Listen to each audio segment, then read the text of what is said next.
on 8 out of 10 Cats, daughter of darkness, Kelly Osbourne. He took the midnight train from Georgia, Reginald D. Hunter, and their team captain, Sean Locke. And facing them tonight, the cream of Manchester, Terry Christian, Peep Show lady, Izzy Sooty, and their team captain, Jason Manford. Now, welcome your host, Jimmy Carr. Hello and welcome to 8 out of 10 Cats, a show about opinion polls, surveys and statistics. Did you know, for example, a doner kebab pot noodle contains 22% of the recommended daily calorie intake of a recently divorced man? An octopus has 3 hearts. Perhaps that's why they're so clingy. It takes just 2 days for a T-bone steak to dissolve in a can of Coke, and I'm pretty sure that is how they make Dr. Pepper. And your mouth produces 1.8 pints of saliva every day, or half as much as Cheryl Cole's yoga instructor. Let's get started.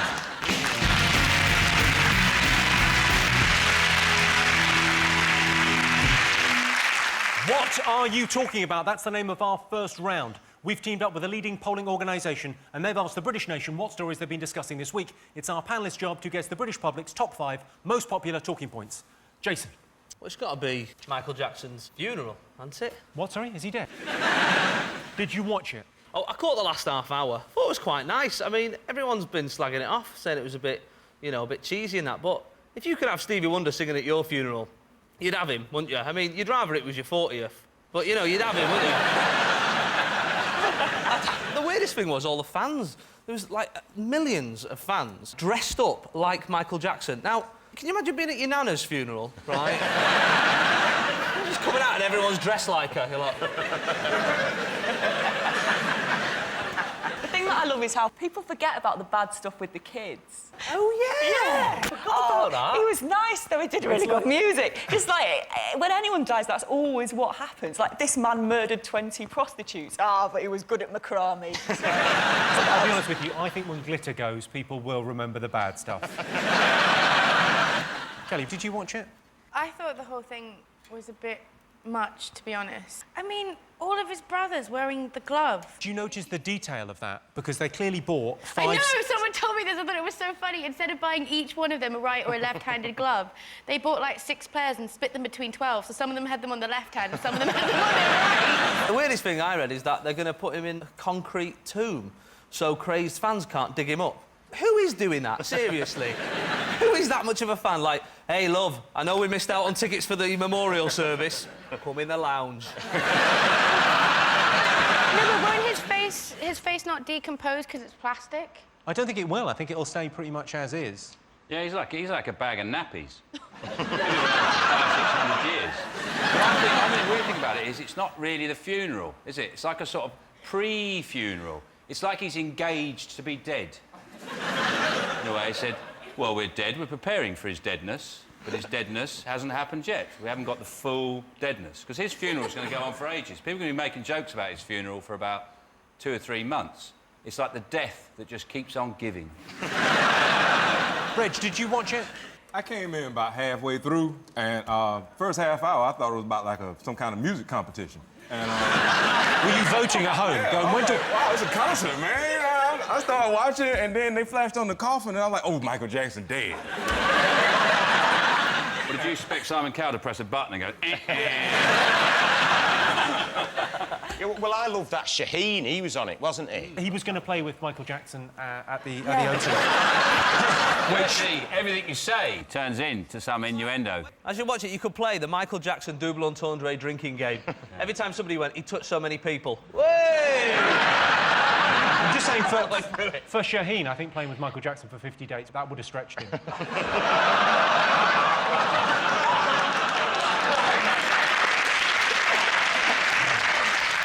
Have you ever met him? Twice. You met him twice? First time I met him was at an MTV after party, and then the second time it was at Madison Square Gardens, and he was wheeling around Elizabeth Taylor with his pants unbuttoned and no shoes on. It was the weirdest thing I'd ever seen in my life. The weirdest thing you've ever seen? Yeah. But you know what? Now that Mike's dead, a lot of stories like this gonna pop out. You know, just weird stuff that people nobody listen to, but it's just okay to say now because he gone. You're gonna hear stories like, I was eating a hot dog one time and he jumped out the TV. And it was the damnedest thing. It was Michael Jackson. And I'm like, Mike, what you doing here? And he's like, hee hee, and he back out.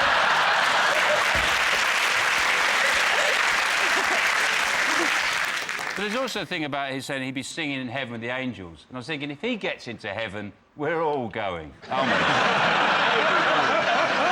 me!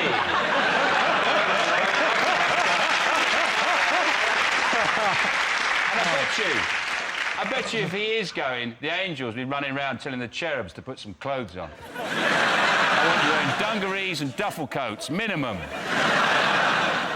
Let's have a look and see whether Michael Jackson's one of the most talked about things this week. Of course it is. Yes. Yes, Michael Jackson's funeral took place this week. 12-year-old Britain's Got Talent finalist Shaheen Jaffagoli performed at Jackson's funeral. He raised the roof of the Staples Centre and the lid of the coffin. Go on, what else have people been talking about this week? MI6. Was it MI5? I don't know. MI6. MI6 is foreign intelligence. MI5 is home. MI4 is like parks and waterways. And MI3 is clamping. Which one does furniture? MFI. The head of MI6 has been put on one of those Facebook. His wife has put him on Facebook. And generally people think that's not great, that people know what the head of MI6 looks like in his trunks. It's a very funny picture because he's playing football on a beach like this. He's going... You can't see my legs, but it's very funny. I bet he was thinking, I wish my wife had put that other photo on where I'm going like this. Someone said, some expert as well, said that the Taliban get 80% of their information from social networking sites like Facebook and Twitter. Really? Really? Yeah. 140 characters. Quickly. Osama, Stephen Fry is having another bagel for breakfast.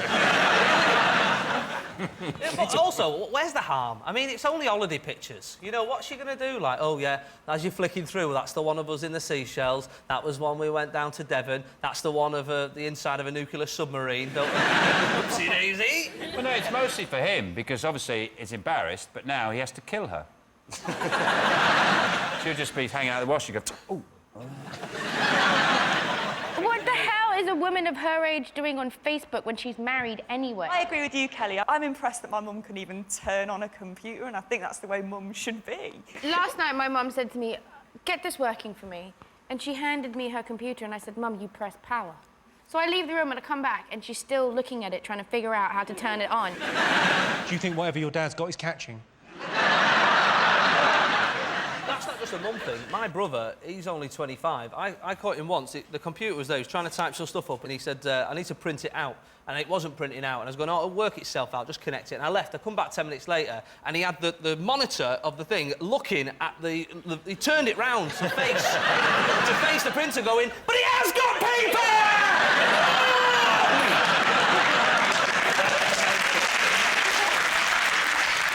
Let's have a look and see if it's up there. Yes, this is the story. The head of MI6 has had personal details published on Facebook. Of course, the Russians are years behind in their technology. They're still using Friends Reunited. The MI6 chief has been seen in a couple of embarrassing photos, one wearing a pair of Speedos and another attaching electrodes to the testicles of an Iranian dissident. OK, Jason, Izzy and Terry, what else have the nation been talking about? That plinth thing in Trafalgar Square, you know, Anthony Gormley. I think it's the most plinth. ridiculous thing I've ever seen. I like the idea of the plinth. I think it's a good idea. Yeah, I'd you love wanna to go do on it. the plinth. I'd love... Well, you have to What would you apply. do for an hour? What I would do is, it's a plinth. I'd paint myself gold and take a snooker cue so I'd look like a trophy, like that. You could dress as a pigeon and shit on people's head from it, couldn't you? Catch a pigeon and shit on its head. Vengeance. How much do you want to bet that someone's going to get married on it?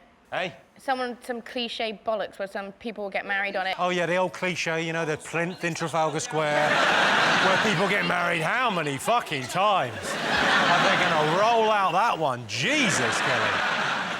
OK, well, let's have a look and see whether Anthony Gormley's new artwork is one of the most talked about things this week. Yes, Anthony Gormley's One and Another art project began this week in Trafalgar Square. Anthony Gormley famously created a huge sculpture called the Angel of the North. It weighs 150 tonnes, making it Gateshead's third fattest person. OK, right. Sean, Kelly, Reg, what else have the nation been talking about this week? Sperm. Sperm? Yeah. What have they been saying about sperm? That they can genetically make sperm in a test tube now. I don't see the point in it, really, because we were saying that before, there's not exactly a lack of it out there. Well, maybe in your world, young lady.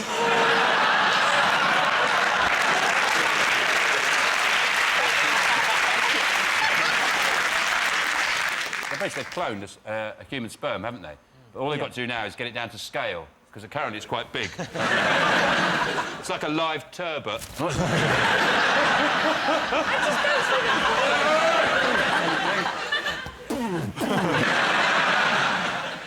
They also reckon that a lot of scientists don't believe they've done it, and they want an expert to check it. Someone like Jordan, just to go... No, there you go.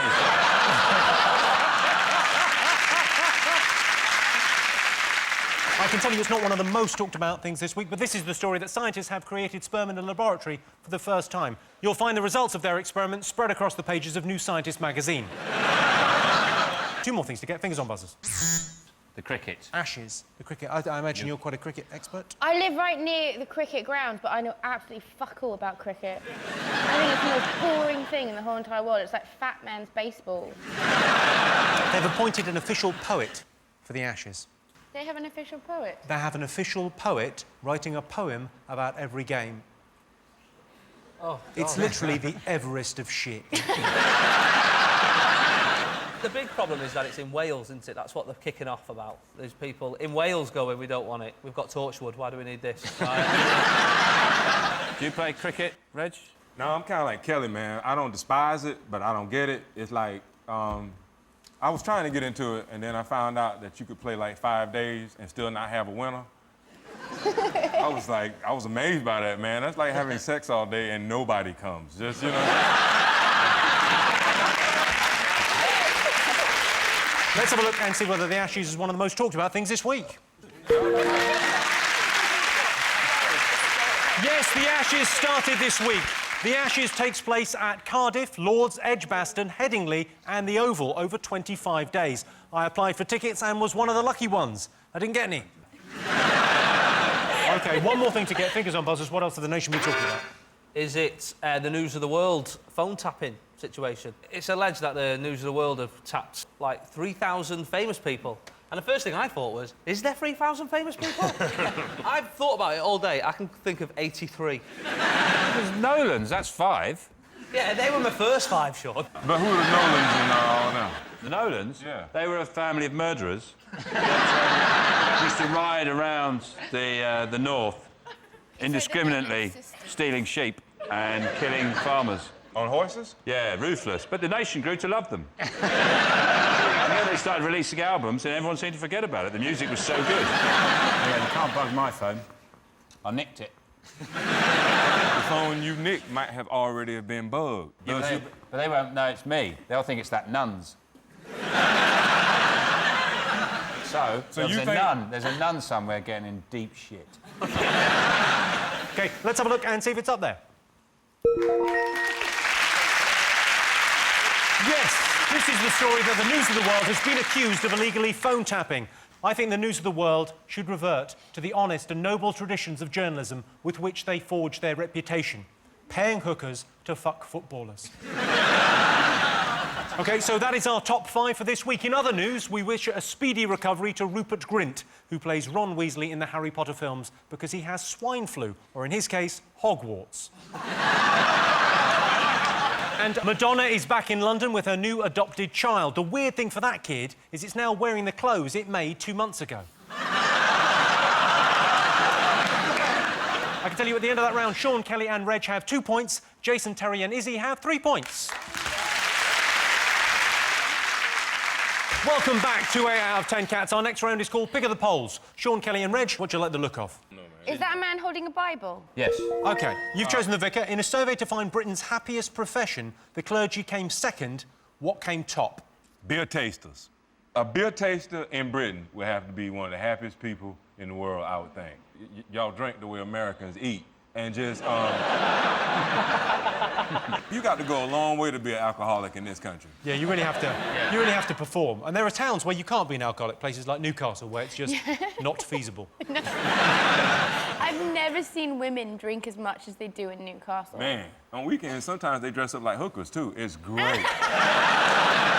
Kelly, if you had a real job, this is just a scenario. It's not going to happen. real No one's going to job? make you do a real job. What would you like to do? Oh, is this a real job to you? Yes, it is.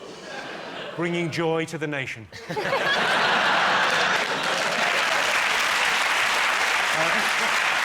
and not forgetting scaring any children who are watching. Get to bed. I'm coming to get you. I've got a little brother who's 8, and I asked him a few weeks ago, like, what do you want to be when you're older? And he had a proper good think about it, and he went, a dog. He's looked at the dog and he thinks, that looks like a pretty good life to me. I'll tell you what, the easiest job I've seen recently, lollipop ladies That's at what I was Crossroads. just about to say. Lollipop ladies at Crossroads. Pelican Crossing. Yes, that's what Why I are don't you get. there? Press the button, it goes red, and then she walks into the middle of the road with a stop. I go, I know! I'll give you a clue. You get to chat a lot if you do this job. Is it hairdressing? That's the right answer. Yeah. What? Yeah. Yes, Britain's happiest profession is hairdressing. If you want to know the difference between a hairdresser and a barber is a slightly older gay man from Cyprus. What do you fancy, Jason? Oh, OK. What do you reckon, is he? Let's have a little... Is that... What is he doing in the top left? I'd like him. OK, you've chosen the train spotter. Here's a clip to illustrate the question. Ben, ici, ils le prennent bien, sauf la voisine, tout près de chez moi. Alors, elle me prend aussi pour un fou. J'ai l'impression d'être dans la peau du pingouin. Oui, voilà, quand je vais venir à Milan, au monter, dans mon costume pingouin, on a déjà fait la pierre, Tobal, avec 2 pingouins. Et puis alors, pour le moment, on est en train de faire le cercueil avec le couvercle en forme de pingouin et le tissu à l'intérieur avec des pingouins. Je me considère comme un belge, typiquement belge, oui.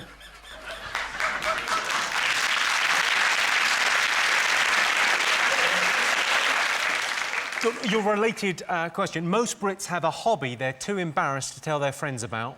True or false? It's only posh people who have hobbies, really, isn't it? It must be train spotting has got to be the most embarrassing, hasn't it? You see, you do always feel a bit superior to those people who are train spotting. I get the train at Stockport and there's a bloke spotting trains and I'm like, well, I can do that, mate. That's a piece of piss. Why don't you go out to sea and try and spot them? You know, challenge yourself. You know what I mean? That's the real skill. There are that many different kinds of trains. It's about the numbers on the trains as opposed to the model. So they look for numbers? Yeah. Or if they've got a big face on the front, you can tell if it's Thomas or Edward or Gordon. Do you know what my hobby is? What's your hobby, Sean? I like going up to people who've got those Sanskrit tattoos and get my Sanskrit English dictionary out. So, what do you think that says?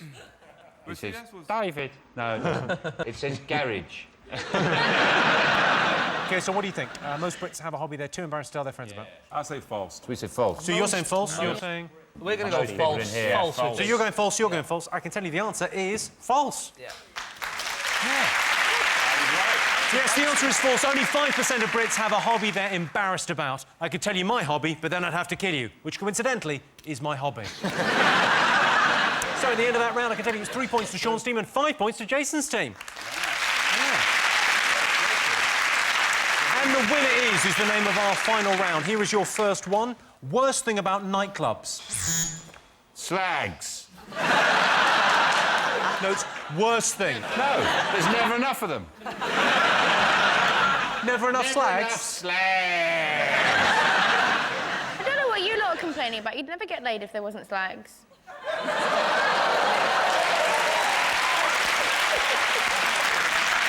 Good point, well made.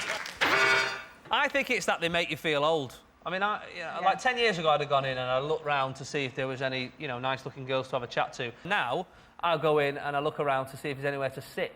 The music's so loud that you're shouting, and then suddenly in some of the songs there's just a silent bit, and then you end up going, I've never killed since. Just really loud. I mean, I worked in nightclubs for years, and one of the weird things is when I've had guys come round up to me.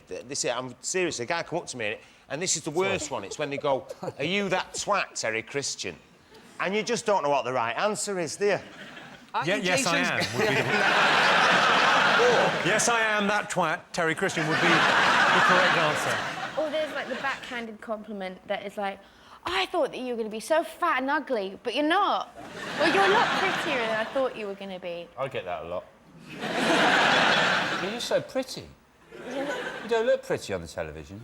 But actually, you're beautiful. Your skin is so soft, Sean. Can I hold you? And then they cradle me like that.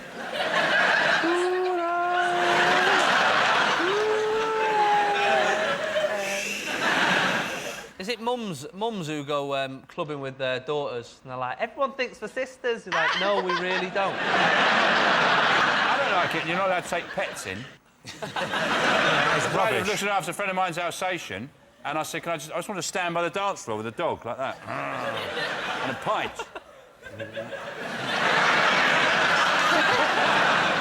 Also, there's no creche.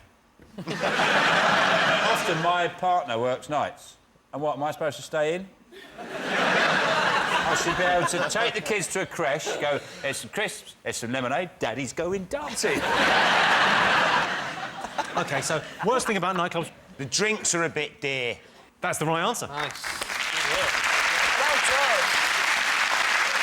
Yes, the worst thing about nightclubs is expensive drinks. I always go to nightclubs to get off my tits, which is what they say to me. Get off my tits. Top thing Brits won't sacrifice to spite the credit crunch.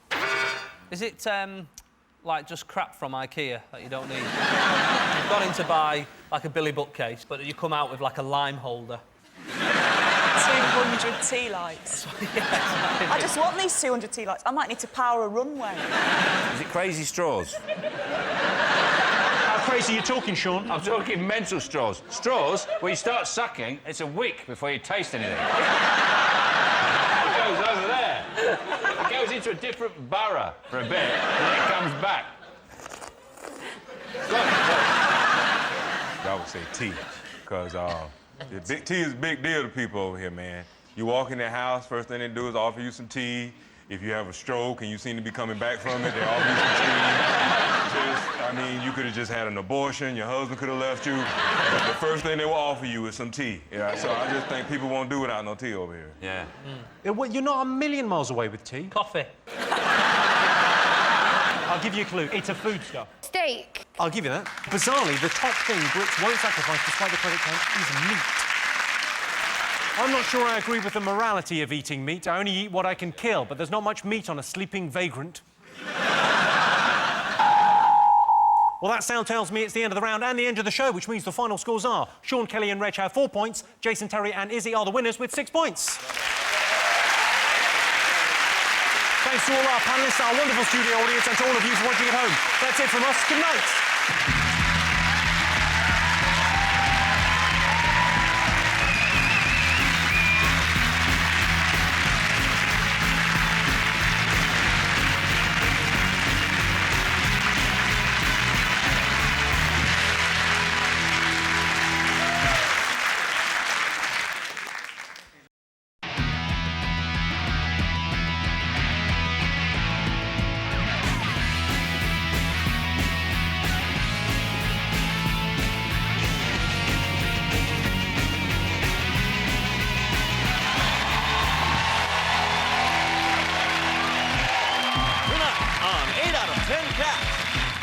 Says yes, David Walliam. Stand up, Ollie Wall. Your team captain, Jason Manford. And facing them tonight, king of the road, Jeremy Clarkson. Tonight, he's hired from The Apprentice, James McQuillan. And their team captain, Sean Locke. Now, welcome your host, Jimmy Carr.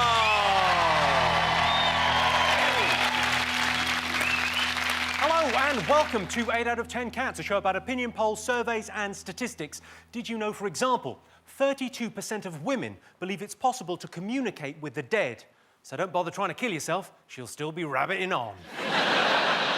In the UK, trousers cause twice as many accidents as chainsaws, which is true. I've had a lot of accidents in my trousers. A female mackerel lays 500,000 eggs at any one time. Slag. And 9% of cat owners claim their cat had a say in their choice of partner, and that choice of partner was not to have one. Let's get started.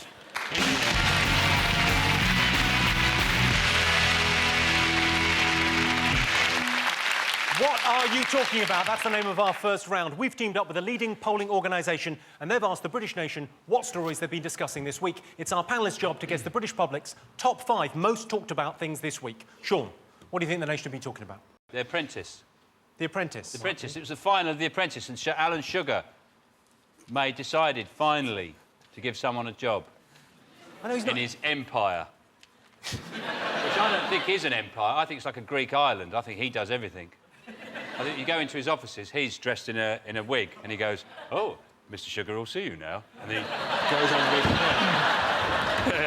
runs into the boardroom, sits there, is going, "Come in, sit down. Tea or coffee?" They go, "Tea." And he goes, "Hold on a sec." And he goes, "No." Because I've never come across any kind of Amstrad or Sugar Enterprises in any part of Have you not got a Faxophone 3000? No. The Faxophone 3000 they use, it's brilliant. It's like a MIDI hi-fi system with a fax. It's like someone sellotapes a sort of flask to a banjo or something like that. It's baffled me how he is so rich when... What is Amstrad? I mean, I had an Amstrad CPC 464 when I was 12. Is that the one with the green writing? Green screen, yes. And it loaded games off tapes. That was the system. And he's now a millionaire. He must own actual sugar. James, do you think the right person won? Yes, I think Yasmina was right to win, yeah. The prize on this, Yasmina's prize, she won a job at a digital signage firm. Now, I don't know much about digital signage, but is it that? She is selling digital telly things with stuff on. Wow. You'd be good in that job because you know all the lingo. That's right, yeah. Why didn't he pick Kate? Did Kate lose because she's got a Birmingham accent? Because that's why I would have said no. I work with Richard Hammond. When he's had a drink, he becomes fully Birmingham, and it's just intolerable noise. Does Sir Alan make you call him Sir Alan? No one actually tells you that. You do it. It's like, it might not be his real name. Just but why didn't you call him... It is his real name. His name's not Shirley. It's Sir Alan. And I just found it all too fascinating, The Apprentice, because as far as I can work out, all you actually do in there is spend 10% of your time doing something and then 90% working out who to blame when it goes wrong. That's it. You have to kind of... Alan Sugar, you notice this? Alan Sugar, how cross he gets, because one team's made £8 and the other team's lost by 25 pence. But is it like that? And then what's that, Margaret? Let him speak! It's like talking to an 8-year-old, isn't it? Is it like that? Let him speak! Why does he get so cross about 25p? Yeah. Yeah, why? Why does he get so cross? God almighty! Answer! He hasn't made 800-odd million through, you know, look after the pennies and the 800 millions look after themselves. It's that kind of homespun wisdom that lost you the whole thing. Yeah. You know, one thing I've picked up, actually, from watching it on the telly, I've just realised how bad my posture is. It's like I'm a prawn, like a jumbo prawn. That's the main thing you've learned from that experience.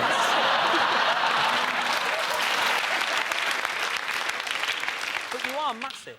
I mean, how big are you, James? How big are you? That's the question we're after. There's a lot of big boys on that team. I want to know who's the biggest. Let's get you and Clarkson back to back. Come on, let's get you back to back. Well, let's see it. We're not going to get that response. James, back to back. He just said... Just don't argue with me. Back to back. James is bigger! James is bigger! Yes! Let's have a look and see whether The Apprentice is one of the most talked about things this week. Course.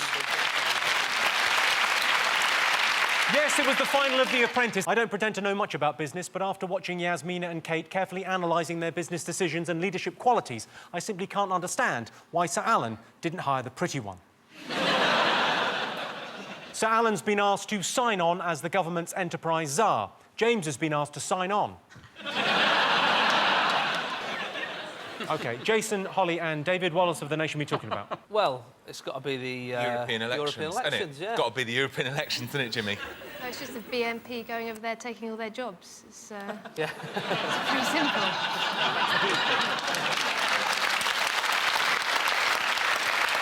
Someone threw an egg at him, didn't they? Was it a British hen that laid the egg? Do we know? It was a brown egg that was thrown, and that's what hurt.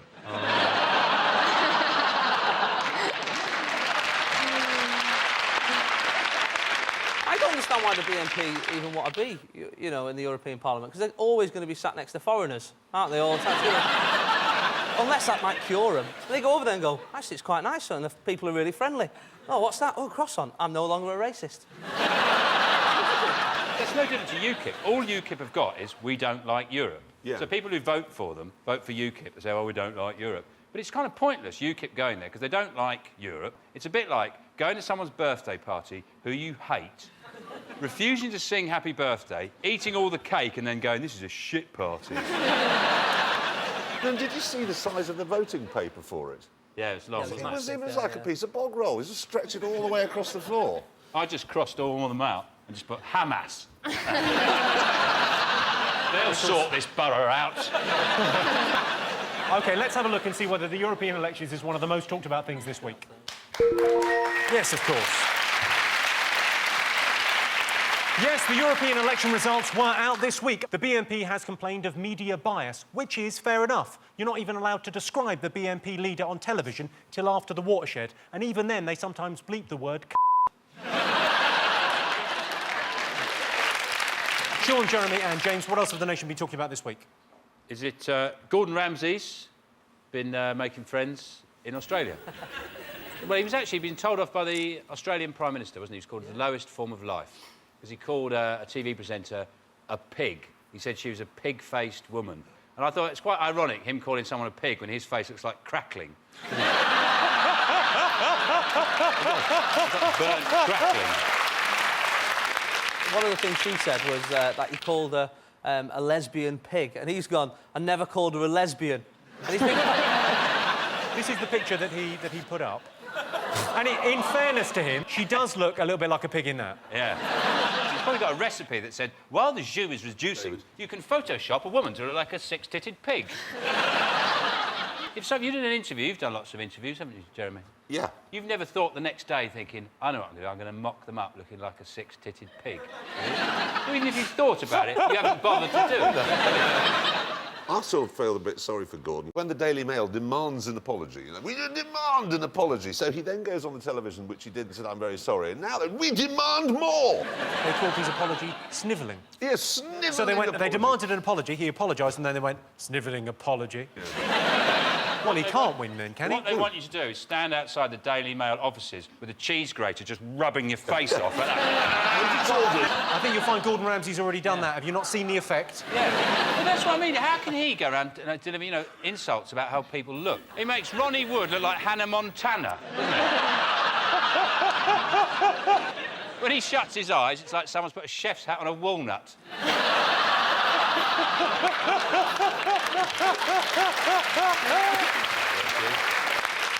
What I can tell you, it's not one of the most talked about things this week. This is the story that Gordon Ramsay has insulted an Australian TV presenter. The general rule is when you're accused of being insensitive towards women by an Australian, you've got problems. All right, what else have the nation been talking about? Jason's team? Is it Big Brother? Everybody in the country must have been on Big Brother by now. It's going to be like jury service. That's how it's going to work. You just come down and you'll find a letter and you'll be like, oh, great, I've got to take 2 weeks off work to be in Big Brother. You know Lisa, the lesbian lady? Is she a lesbian? Yeah, The one with the Mohican? Yeah. And the big... She'd be sat there like this. She'd sat there like this. She'd go, don't get me wrong, you know, that girl's allowed. Do you know what I mean? I mean, I'd maybe do them, but I wouldn't do the ginger one, but I'd do the rest. I thought, none of them are going to have sex with you, you dirty great Lesa. What are you talking about? You'd be lucky to have sex with the ginger one. Charlie is, he's one of these fellows who pretends to be gay to sleep with women. It's quite annoying. Right. And, but he says he slept with 103 women and he's gay. I'm straight. I've not even met 103 women. James, are you watching Big Brother? I don't actually watch reality TV. I think it's crass, to be honest with you. I think when you see these people who will just, you know, lower their standards to go on to try and... on the off chance... On the off chance... the irony? Is he getting it? Television was invented, wasn't it, to expand people's minds, and now we're locking them up. Television was invented to expand people's minds. Well, not Have this. you seen your show? That was... My genuine problem with Big Brother is I just don't think it's the right way to start the summer. I want my summer to start like a cider advert, you know, light dappled through an orchard, a girl riding a bicycle, you know, down a country lane, ducks landing on a pond. I don't want my summer to start with Chantarella has gone to the dairy room. She's really pissed off because Kiara has done a dump in her makeup bag. Oh, my God, I missed it. Let's have a look and see whether Big Brother is one of the most talked about things this week. You're right. Yes, Big Brother is back. I was watching it and I thought they've certainly gone for older housemates this year, and there are loads of them. And then I realised I'd switched on to the D-Day celebrations by mistake. All right, 2 more things to get fingers on buzzers. What else is the nation be talking about? Jason. Is it Gordon Brown? He's had a bad week. Everyone's been ganging up on him. Well, there's these rebel MPs, although they couldn't even get 100 names to get rid of him. I joined a group on Facebook that's got 1 million people to punch slow-moving people in the back of the head. Do you know what I mean? Can you imagine that Gordon Brown's status would just be like, Gordon Brown has changed his status from Prime Minister to it's complicated? Whatever you say about it, he's durable. He's tough. I think everywhere he goes, he should have Phil Collins with a full drum kit. And before anyone says his name, he goes...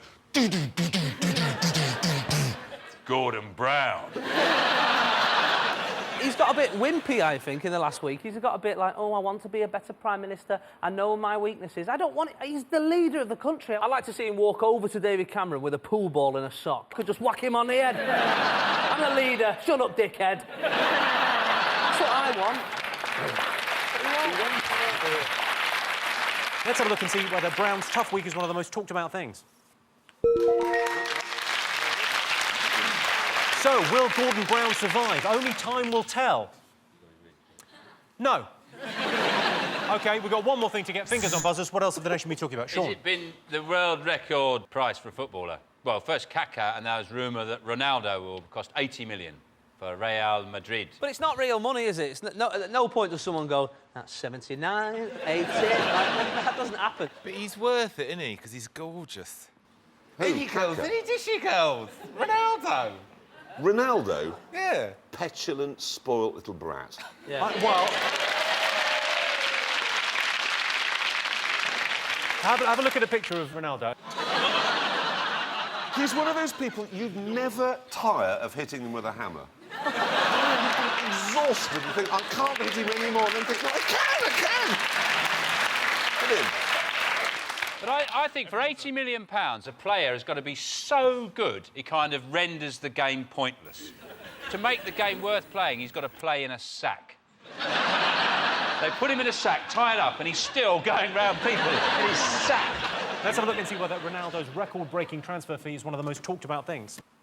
Of course it is.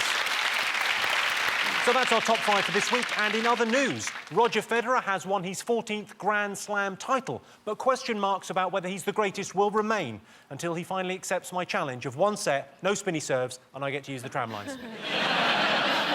And the NHS faces a huge budget shortfall. There'll be cutbacks. Couples wanting IVF treatment will be told to go fuck themselves. So at the end of that round, I can tell you Sean, Jeremy and James have 2 points. Jason, David and Holly have 3 points.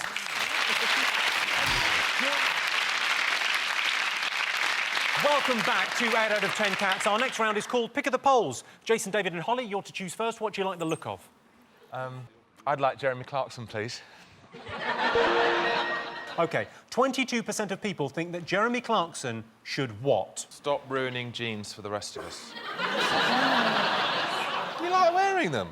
How could I ruin your jeans? No, you've ruined the wearing of jeans. How could I possibly have done that? Look in the mirror! A lot of people aren't wearing green moccasins because of you. I have got some green moccasins. You've got them on? No, these are olive green. It's the worst shoe in the world. They look like you've put your feet in some unripe bananas. Well, let's have a look at your shoes then. Just a normal pair of, you know. No, they're a fashion statement. Show him the other one, because the built-up one is funnier. What do you think? 22% of people think that Jeremy Clarkson should what? Should face the facts about climate change. Yeah. I do face the facts about climate change. Climate change, can we use the official term? Autumn. Yeah. What it's called. Or the even more official term, wank. I'll give you a clue. It involves making our streets safe. Is it he should stop going out at night and scaring women?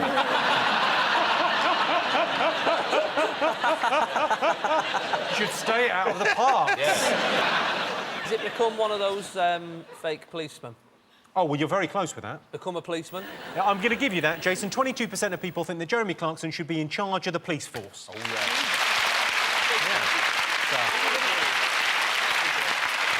Jeremy got into trouble last year for suggesting all lorry drivers murder prostitutes with hammers. I can see both sides. Sure, he shouldn't have said it, but then they shouldn't be murdering prostitutes with hammers. OK, Sean, Jeremy, James, what do you like the look of? The runners. OK, well, you've chosen the marathon runners. Here's a clip to illustrate the question. Have a look at this. After more than 140 miles, it's come down to less than 100 feet to that damn line. Yards behind, her stalker appears. It's Wendy Ingram.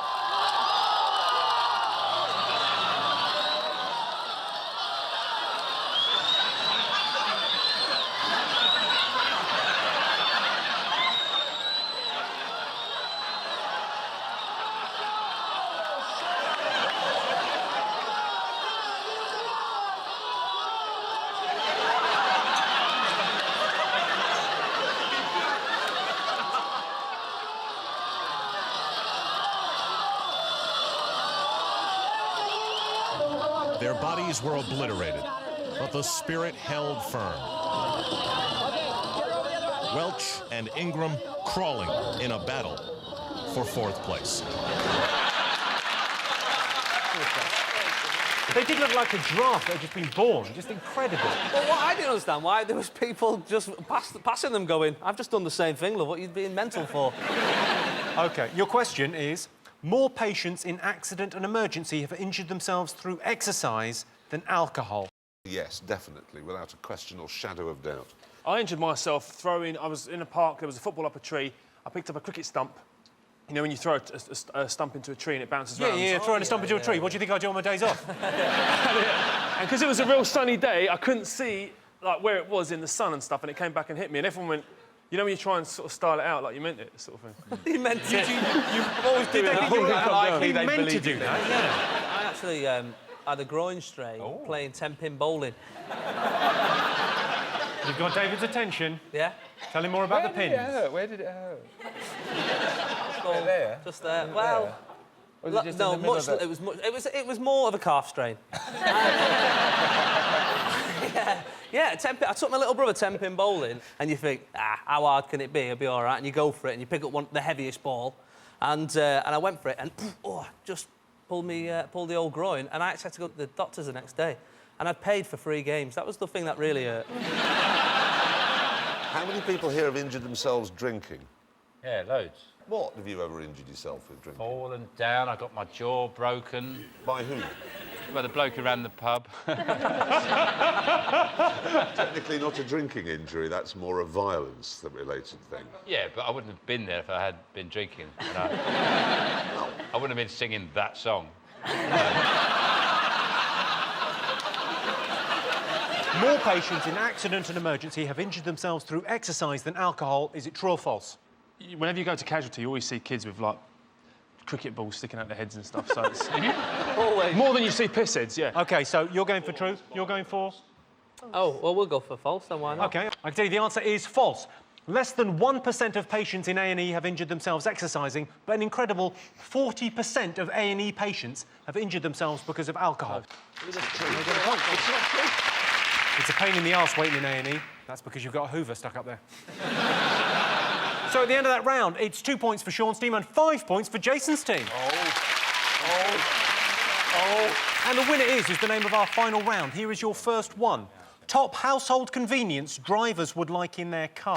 How about replacing the electric windows with sash windows? And having a window box on the bonnet. Yeah, it'd be nice, wouldn't it? Got some Little nice flowers. flowers, Yeah, and a grow few your own. petunias. Yeah. You know, like using your mobiles illegal. What about a landline? That's a great idea. That is thinking. An ejector seat like the one I've got in my bedroom. You've got an ejector seat in the bedroom. Yeah, I say it'll be very nice, but off you go. But I reckon a fridge. That's the right answer. That's basically what an ice cream van is, though. That is an ice cream van. But you're saying it. What am I saying?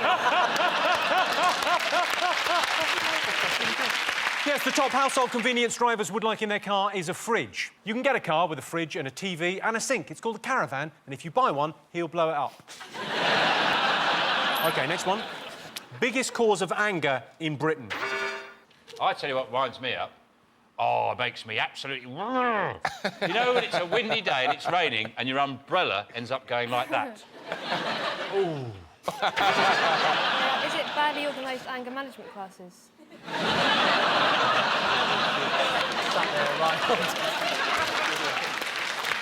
It is when somebody comes out of a petrol station and then takes 15 minutes to get out of your way.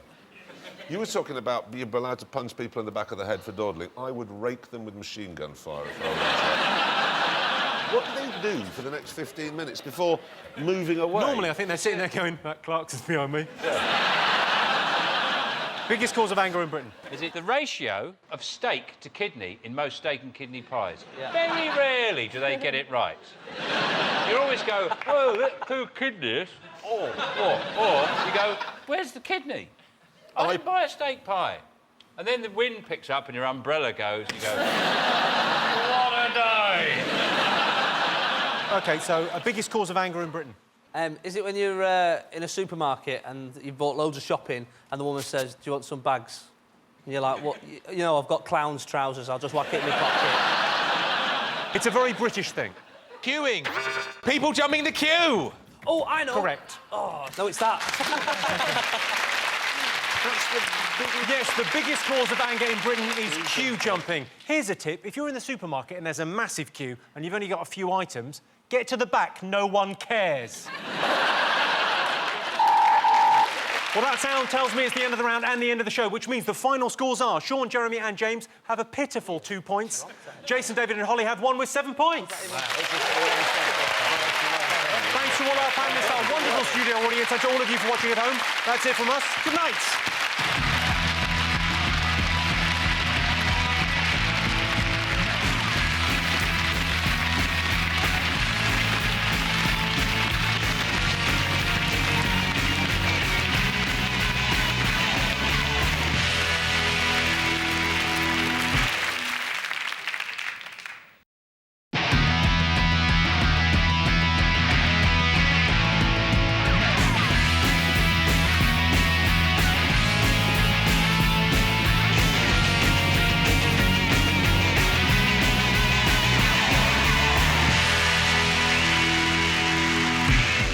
On 8 out of 10 Cats Best of British Special. From Northern Ireland, Patrick Keelty. From Scotland, Kevin Bridges. And their team captain, John Locke. And facing them tonight, from England, Shappy Corsandi. From Wales, Ron Gilbert. And their team captain, Jason Manford. Now, welcome your host, Jimmy Carr.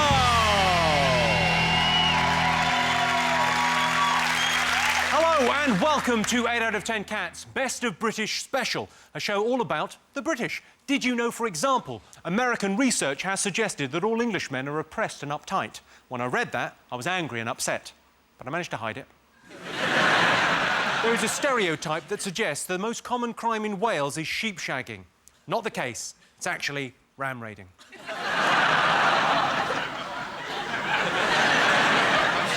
Newcastle is the only major city in the UK without a red light district, and I'll tell you why. No need. And if you're watching in Norfolk, hello. I'm not being patronising. I just thought I'd show you what a normal hand looks like. Let's get started.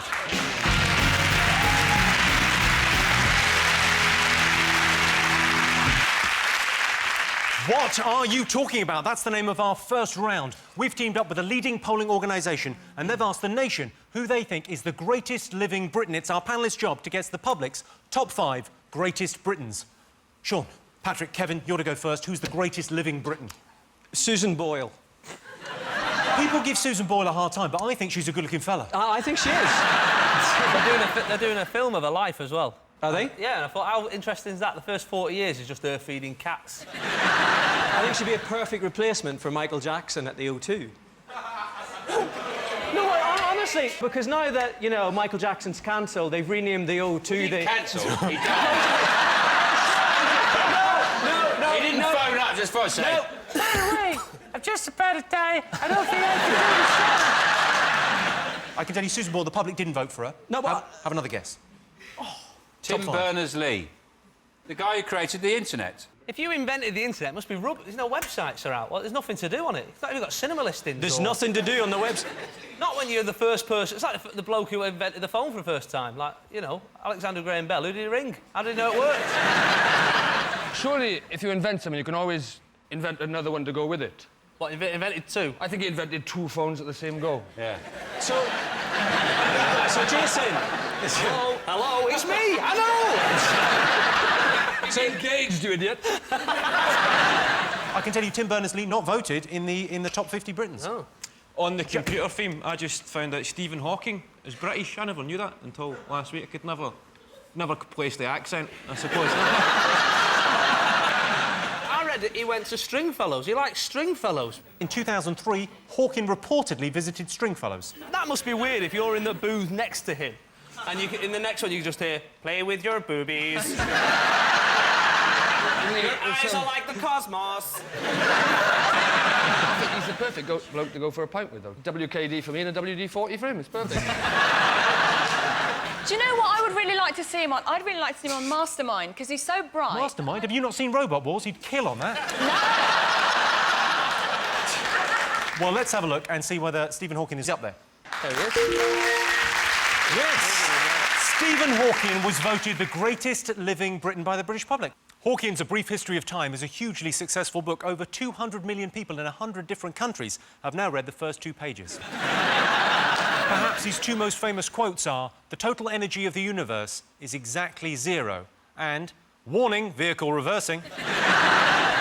Right, other great living Britons, Jason's team. It's got to be somebody else who's revered, like David Beckham, for example. Because he's one of those people who I always put together with Stephen Hawking. I always think... because everyone has... Look, you're giggling already because he's like... Everyone goes, oh, he's stupid, isn't he, David Beckham? You're like, well, that's not what he's famous for. He's famous for being brilliant at football. Nobody goes, oh, Stephen Hawking, he might be clever, but I'd piss on him in a race. You know what I mean? So... Yeah, I don't think Stephen Hawking would sell as many underpants as David Beckham, would he? And the other thing about David Beckham is he always advertises foreign stuff, doesn't he? He always advertises, like, police sunglasses, Dolce & Gabbana. Why doesn't he do, like, Aunt Bessie's Yorkshire puddings? These are lovely. It's a bit like my Michael Jackson voice. These are Yorkshire puddings. You just take them out of the freezer and... Sham on! Yeah. Yeah. I like seeing proper fat blokes with Beckham on the back of their England shirt. And then I like to run after him down the street going, David! David! David, can I get you? David, can I get you? Oh, sorry, mate. Sorry, I thought you were the real one. He used to be a lovely-looking chap, but he's got too many tattoos, doesn't he? Look, he's going to need a contents page if he carries on like this. Presumably, they're all to remind him of the things he's not supposed to forget. He's got his son's names somewhere on his back or something. He's got "Forever by my side" on his arm. It's presumably to remind him where to keep that. Oh, well, I can tell you, David Beckham is not in the top 5 great Britons. Yeah. There you go. Beckham recently branded a journalist a sado. What kind of wally says sado? Div. When he resigned as England captain, Beckham broke down in tears as he realised he'd have to spend more time with her. Another guess from Sean's team. Jamie Oliver, is he there? Because his good work for the schools. See, I feel sorry because when I went to school in Glasgow, the highlight of the day was eating junk food at lunchtime. And I was always the kind of fat guy that would bring in a note to PE, like, please excuse Kevin from volleyball. he's fucked off to Greg's. So... What I'm saying is the guy's effort is pretty commendable, whether you like it or not. Yeah, no, I think so. I got really upset with those, as a mother, with those mums that went and fed fish and chips to their kids through the school gate. In sort of, what's the word? Rebellion. Photo opportunity? Because it was like, well, my kid's going to die of obesity. By the time he's 14, that'll learn that, Jamie Oliver. But it is weird, because I've read, like, people were saying, oh, he's only doing it to become famous. Like, if that's a byproduct of doing something nice and good, then so be it, you know what I mean? If the bloke who invents the cure for cancer wants to name the cure after himself, no one's going to go, big-headed prick. You know what I mean? Mumps. Do you know who discovered the mumps? No. Who? Have a guess. Dr. Mumps? No. It was actually discovered by Dr. Gonorrhea. But he was saving his name for something a bit more serious. I can't waste my name on a little red lump. Something that rots the cock.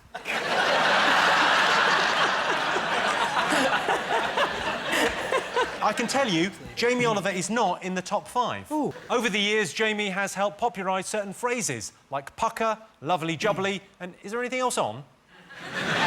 Another guess, greatest living Briton. Is Thatcher on there? Thatcher, milk snatcher. Which I think she got off remarkably lightly for. It's like having a go at Hitler for making the moustache a little less fashionable, isn't it? It's like saying, Hitler, now we can't have moustaches that are littler, that is. But I bet she's on there, that odious old toad. I remember when I was a kid, we weren't allowed that soft, whippy ice cream because she invented it, apparently. Margaret Thatcher invented... You got the same Margaret Thatcher? I'm telling you, her and Dr. Whippy, they got together and she invented soft, whippy ice cream. She was part of the team that discovered that. Was this before she was Foreign Secretary? That is real. That is real. Have a look. Google it when you get home. Look, that woman's not in. That woman's not in, and she's not mental. Same thing happened in our house. At Christmas, we weren't allowed tinsel because Robert Mugabe invented tinsel. It's true. But she was voted in 3 times, so a lot of people back in the day must have liked her. People say that, oh, she had to do what she did, and that's why you got to admire her for that, because she had to do what she did. A dog's colon has to extract water from its faeces before it pushes it out through its anus, but I'm not going to buy a commemorative plate for that, either. Something you have to do. You don't have to admire her. Let's have a look and see whether Margaret Thatcher was voted one of the greatest living Britons. She's bound to be. No, She's bound to be. surely not. No! Incredibly, yes, the British public voted Thatcher the 4th greatest living Briton. Thatcher recently broke her arm in what doctors describe as a good start. Thatcher says she doesn't want her funeral to be a morbid affair, she wants it to be a celebration. Well, you won't be disappointed, love. It'll be like Mardi Gras, there'll be a conga. There's another guess, greatest living Briton. What do you think, Shappy? Well, the Queen must be up there, surely. If she doesn't win this poll, then this show is guilty of treason, isn't it? Yeah. The royal family apparently cost Britain 69 pence per person per year. Surely we could get somebody to do it a bit cheaper. Outsource, get some cowboy people in. Get a call centre in India to do it. She's pretty cool as well for her age. Like, Barack Obama gave her an iPod. He gave her this lovely present, this really well thought out, like an iPod with loads of pictures of when she'd visited America and some music from Broadway musicals and stuff. And she gave him a picture of her and Philip. I've been in that situation where someone's come round with a gift and you've not got them out. You know, they give you something nice, you go, oh, well, I got you this remote control for our telly. Well, let's have a look and see whether the Queen was voted one of the 5 greatest living Britons. She's in at number 2. Yes, the Queen was voted the 2nd greatest living Briton. The Queen is 80 years old, but she looks remarkably well for the most privileged woman in human history. Fingers on buzzers. Cowell. We haven't said Cowell properly, have we? Simon Cowell in The Greatest Britain. Yeah. He was voted 33 in The Worst Britons, and his first 20 were serial killers. Times have changed. You know, Britain's Got Talent is supposed to show us that any talentless dick can make it big, and he's an ambassador for that, isn't he? Well, let's have a look and see whether Simon Cowell is one of the greatest living Britons. No way. God, he is. Yeah. Simon Cowell was voted the 5th greatest living Briton. Through his television work, Cowell has amassed a £200 million fortune. Throw in the profits from Leon Jackson's album, and he's never short of change either. Simon Cowell spends £500,000 every year on his own personal security. £500,000 on personal security. That is an incredible amount of money. Has Simon not considered being less of a We've got one more person to get fingers on buzzers. Oh, go on.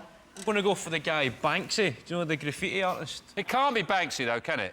Because he's not British. Because Banksy, everyone knows, is Rolf Harris. It's Rolf. It's Rolf having a bit of fun.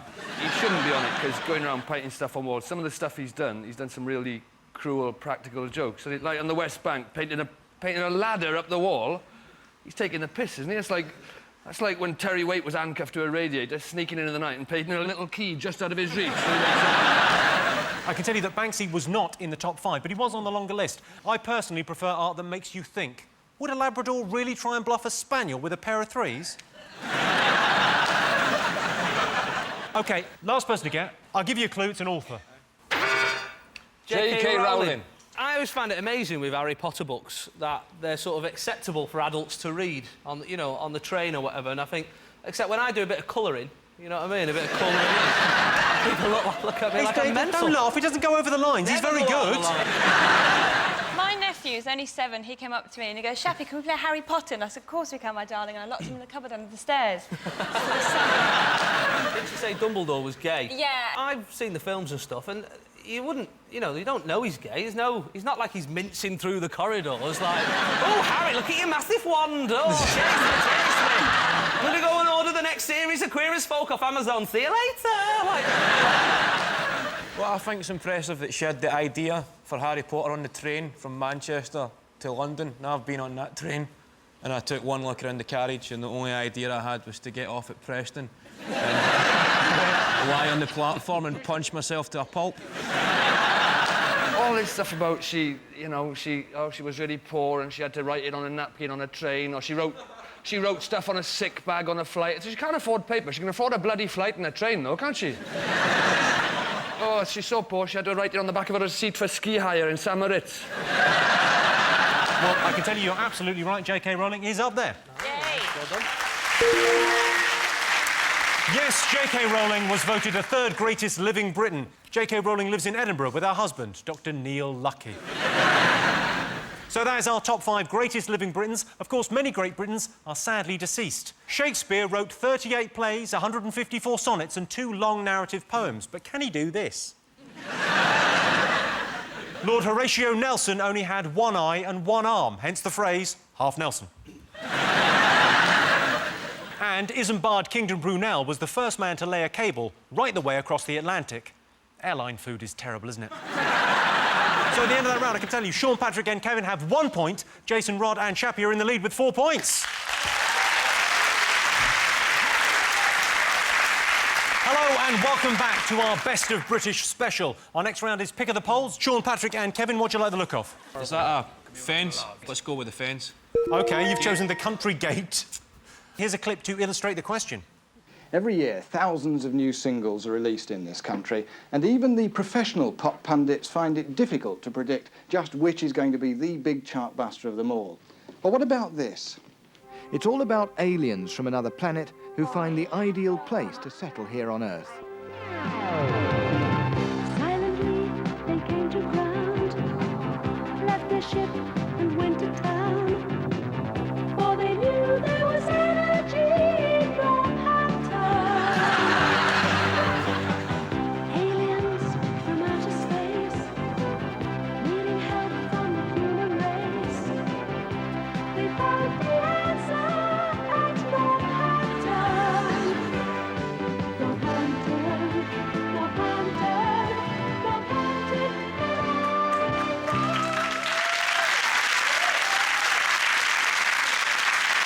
The weirdest thing about that is they put the words on the bottom in case you want to join in at home. Your question is, what does the nation prefer, town or country?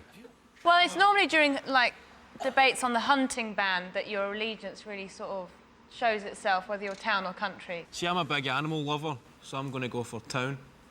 When you say I'm a big animal lover in that voice, I feel like I've gone to prison. I'm actually from a small village. I'm from a small village in Ireland, but I live in Chelsea now, and it's quite tricky when, you know, you're from the country and then you turn up in the town, because the town's quite, you know, it's quite unfriendly. You know, you talk to people, like, well, I went to introduce myself to my neighbours in Chelsea and they thought I was giving them a quote for tarmacking. Like if you're in the countryside and you ask someone directions and you kind of are pretty sure about where you're going, but you think you just check. And it's a quick, is it up here then? And they should just go, yeah. But they don't, they stand for ages. And sometimes they walk you to where you want to go. They get in the car. They get in your that car. as well. And I'll get in, I'll show you. You're like, no. Yeah, and it's like, fuck off, don't touch me. Mentalist. This is a smart car. We'll be touching. Sean, what do you think, town or country? I like the country. Hey, Jason, what are you going for? Town. Country, we'll go country. You'll go country. Sean, you're going? Go for country. Country. OK, you're going with the country. I can tell you 65% of people say they prefer the country. There you go. The countryside is great. Unless you want to buy anything, go anywhere, do anything or see anyone. Jason's team, what do you like the look of? Ooh, is it London? Let's You going to go for London? Yeah, we're in London. It seems rude not to. OK. You've chosen London. 66% of Londoners think their city is a good place to what? Leave. Is it a good place to visit Trafalgar Square? Is it to sunbathe on a tiny bit of grass near a road? I always see that. Just people going, that's grass, that'll do. You do see some people, you kind of go, that is a roundabout. There's no two ways about that. Is it to find a cab driver who will only give you a lift if you live near him? I found that sometimes. They've not got the idea of that. It's like the only place in the world that you go, all right, mate, I'm just going to Kentish Town. They go, sorry, mate, I live out west. So you're only giving lifts to people on your street? They have changed, though. Now that there's a recession, they sort of, even if you don't hail a cab, they sort of stop and drive really slowly past you going, lift, want to come in? Hey, lady. You sure that's cab driver? Is it a good place to have a night out? Because that's what you think as an outsider. You come to London, it's going to be quite exciting, the nightlife, the scene.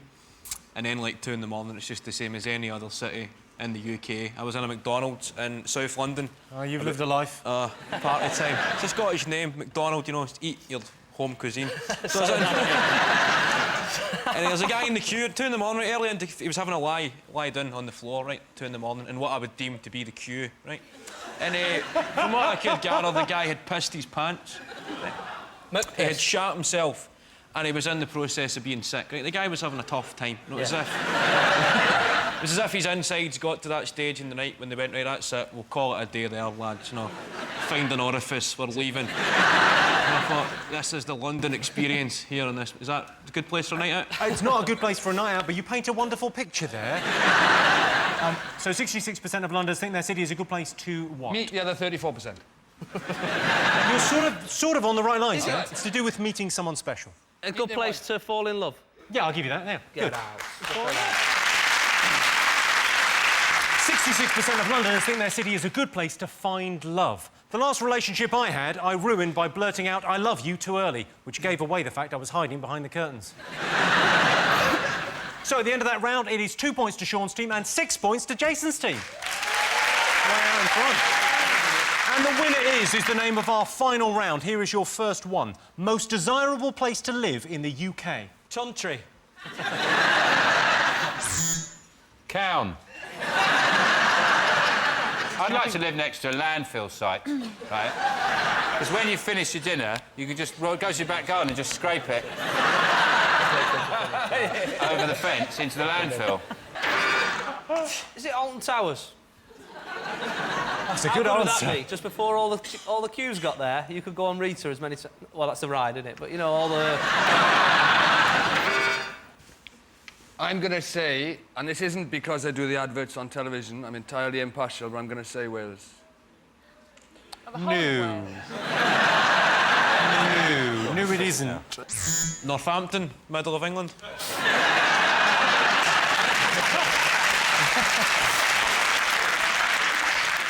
I think it's either Cheddar, Wensleydale, or Stilton. But not Leicester, don't like that. No flavour. Is it Cornwall? Cornwall. Cornwall is the right answer. They got it first. Yes, the most desirable place to live in the UK is Cornwall. Getting to Cornwall is easy. Straight down the M4, then the M5, then it's the A roads, then bam! 6 hours later, you're nearly there. Characteristic that most defines Brits. Binge drinking. And also go into other people's countries and thinking that they quite like us binge drinking there. And then, while we binge drink in other people's countries, mistaking people not being able to understand English for them being deaf and stupid. I try to communicate through patio furniture. I just throw patio furniture across piazzas. And I hope that it lands in a way that suggests chicken salad. Yeah, we drink for everything in this country. We drink to celebrate, we wet a baby's head, we toast friendships, we warm a flat. Just bought a new spanner? Hey! Oh, no, it just occurred to me that we haven't mentioned tea. It's got to be tea, It's got to be tea. Who was it that said they like tea more than sex? Boy George famously Boy George. said, I prefer tea to sex. I prefer tea to sex. Yeah, well, if you're invited back to his house, so would I. Is it negativity? We're very negative people, British people. No. We are very negative. If British people landed on the moon, we wouldn't have put a flag up. We put a little sign up saying, caution, uneven surface. Like in China, they have fortune cookies. The equivalent in this country with a pie with a gas bill in it. Is it building people up and then knocking them down?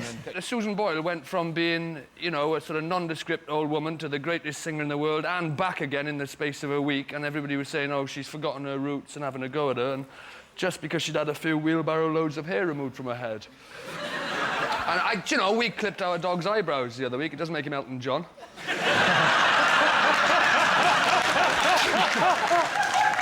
It's the most British thing. It's the thing that we talk about most. Weather. The weather. Correct. Yes, the characteristic that most defines Brits is an obsession with the weather. Whenever we have a heat wave, old people are told to stay indoors, and that's because they don't look good in bikinis. This July, the pavements in London were hot enough to fry an egg on. Yeah, I'll have mine dog shit side up. Well, that sound tells me it's the end of the round and the end of the show, which means the final scores are Sean, Patrick and Kevin have 3 points. Jason, Chappie and Rod are the winners with 7 points. Thanks to all our panellists, our wonderful studio audience, and to all of you for watching at home. That's it from us. Good night.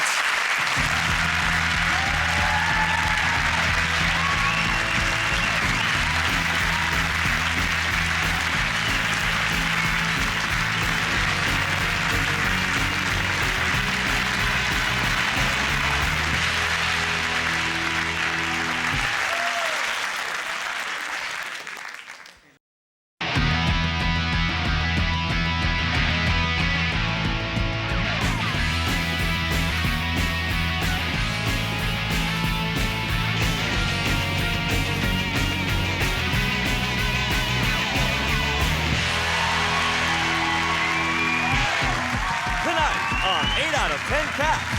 Hello, campers. David Walliam. Who you gonna call? Yvette Fielding. And their team captain, John Locke. And facing them tonight, relocate, it's Phil Spencer. The big mouth from the deep south, Reginald D. Hunter. And their team captain, Jason Manford. Now, welcome your host, Jimmy Carr.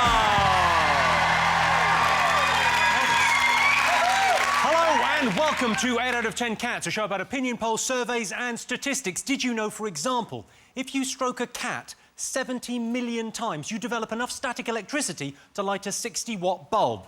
It also explains Susan Boyle's hair. 31% of taxi drivers don't take a break whilst at work. You'd think that would make them cranky and opinionated. And a teaspoon contains 120 drops of water. That's according to research by Professor, probably, from the University of... Yeah, I reckon. Let's get started.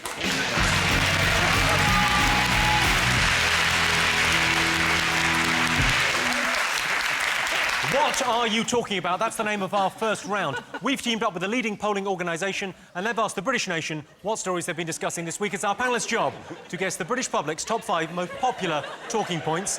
Jason's team You're to guess first.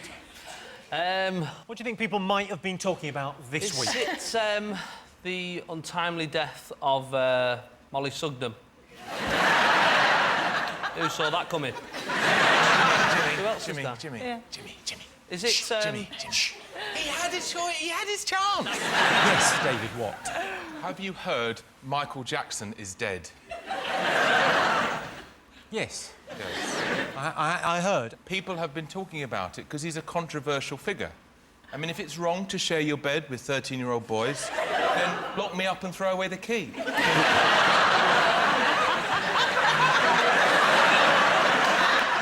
I just thought the coverage, like the night he died on Thursday, was it Thursday when it happened? Thursday, yeah. I mean, I sat there all night just flipping channels between BBC, Sky News, just trying to see how many different ways you can say Michael Jackson is dead. There was this lady on BBC News, and she said, Michael Jackson, King of Pop, dead at 50. We go back live to Los Angeles for an update. He dead! He's still dead! The saddest thing is about 10 minutes after his death, you get about 100 text messages from people you've not even seen them for 15 years. And you're like, who's sat there at 1:30 in the morning thinking, I've not seen Jason for 12 years, I might send him a gag about a dead celebrity 12 minutes ago. People say things like he's entrusted his kids. Well, apparently they're not really his kids. He's not the biological father. Yeah. Which actually wasn't difficult to work out. They look like they're related to the Swedish royal family. Do you know their names? Prince Michael. 1, 2 and 3. No. What are your children called? I'm not going to tell you my names of my children. Why not? I don't want you freaking them out as well. Poking your head over the fence going, hello.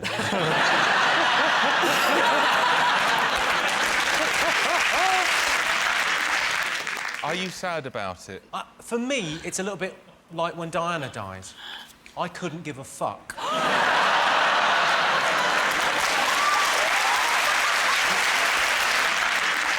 The audience, how do you feel? Are you you feel sad?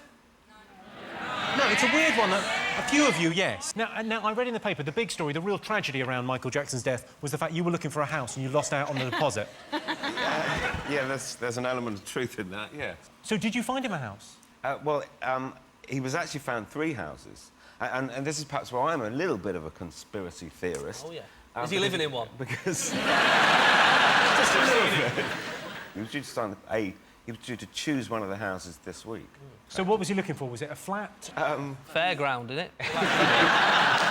Has it got an ensuite? Has it got a waltzer? Well, what was he looking for? He needed what was essentially a stately home, but it needed to have all the mod cons of a gym and a cinema and a panic room and that sort of thing. But I think what's quite interesting is they were going to have a state funeral. People were going to go and see his coffin. What they're going to do instead of a state funeral, they're just going to dangle him out of a window for 30 seconds.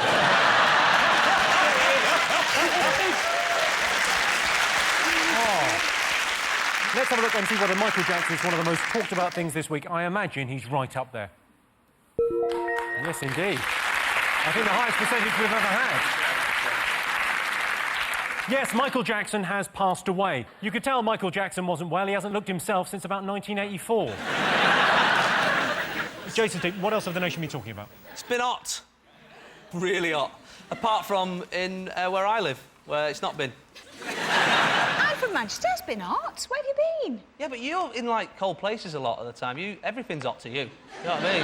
You're like, oh, that was a cold spot. You're like, no, it wasn't. You just live in Manchester. Oh, I'm getting something here. Any thoughts on the weather, Reg? Yeah, it's hot. Probably ain't gonna be hot all that long. And if it stays as hot as it is, you're gonna have Spanish people coming over here to have sex. So... Wasn't there some government new system, an alert system? There is now an official alert. Yeah. What a load of old rubbish. Sorry. As opposed to what you do.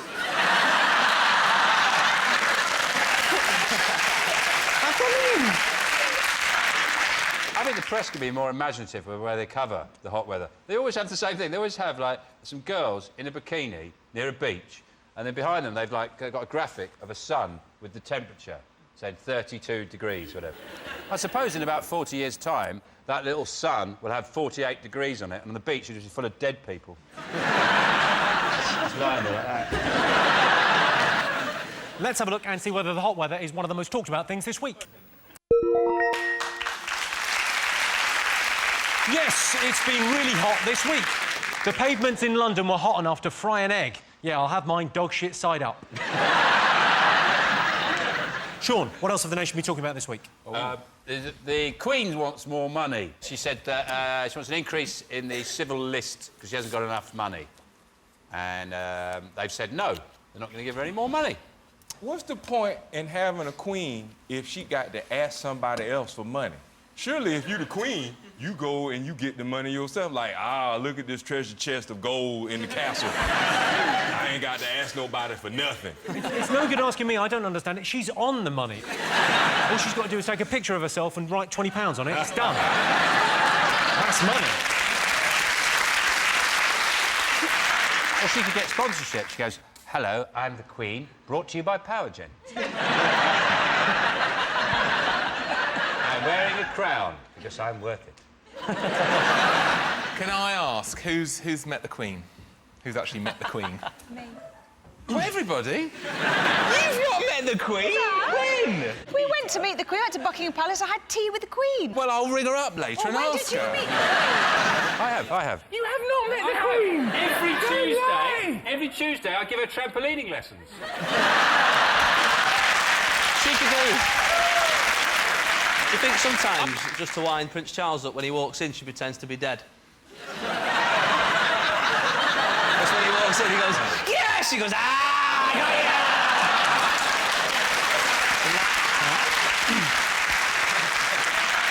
Let's have a look and see whether the Queen's financial problems are one of the most talked about things this week.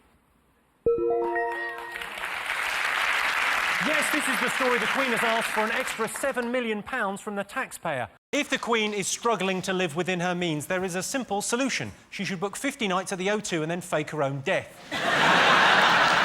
Fingers on buzzers. What else have the nation been talking about? Jason. Is it that the US Army, the soldiers, they've pulled out of Iraq? They've withdrawn from Iraq, apart from the 128,000 soldiers that are going to stay there. Imagine being that. That was a good news, bad news day, wasn't it? Good news, we're leaving. Bad news, you're staying. All right. The soldiers are withdrawing from Iraq. They go home, quick wash, straight off to Iran. It does seem a bit weird, though, doesn't it? Finish there, that's all perfect. That's all fine. We've brought peace and stability to that region. There was an amazing report in the paper. They genuinely put this in the paper without any kind of sense of irony or whatever. They said Baghdad is now safer than Mogadishu. Mission accomplished. Let's have a look and see whether US soldiers leaving Iraq is one of the most talked about things this week. Yes! Yes, this is the story. The US military are pulling out of Baghdad. Fair enough, withdrawing is what you do after you fuck something. Sorry, Reg. Yeah, I like that. OK, fingers on buzzers. One more thing to get. Wimbledon. Wimbledon, Jimmy. Go on, tell me more about Wimbledon. Wimbledon is a time when people play tennis together. Correct. No, but have you got into the swing of it? Because, you know, when everyone takes up tennis when Wimbledon's on, I brought some Robinsons and I'm thinking of investing in a swing ball. They should do swing ball, shouldn't they, as well? Yeah, it's much harder than real tennis, because the thing comes round very quickly.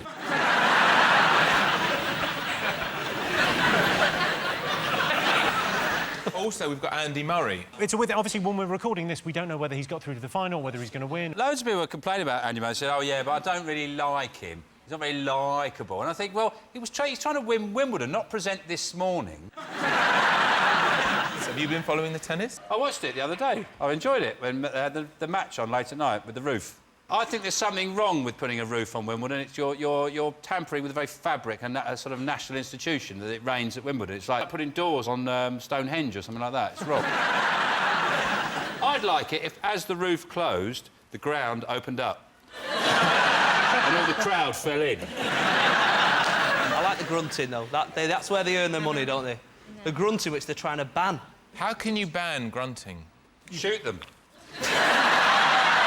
I'm a blind bloke who normally hunts pigs, like that, sitting there, and he hears a... To be honest with you, I think that's a ratings winner. It is weird when you listen... I was watching a match the other day, and I had it on Sky Plus. I was watching it about 1 o'clock in the morning. My wife was upstairs, and she could hear grunting coming from the telly. It's like, what you watching? I was like, just the ladies playing tennis, that's all. Like, you know what I mean? Why is there a bass guitar making some music? I don't know. Was the lady playing tennis going, oh, yeah, big boy. Oh, oh.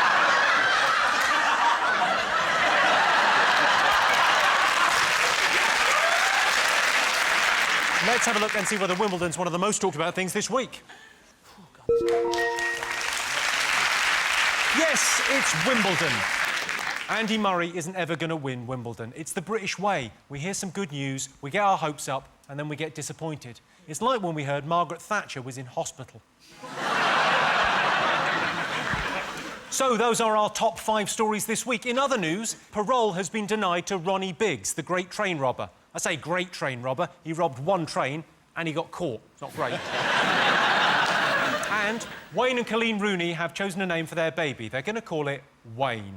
Wayne chose the name. It was either that or cup or ball. So at the end of that round, Sean, David and Yvette have 3 points. Jason, Phil and Reg have 2 points.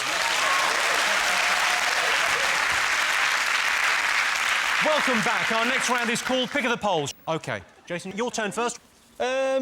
As we've got you, the expert, I reckon we've got this covered then, this for sale sign.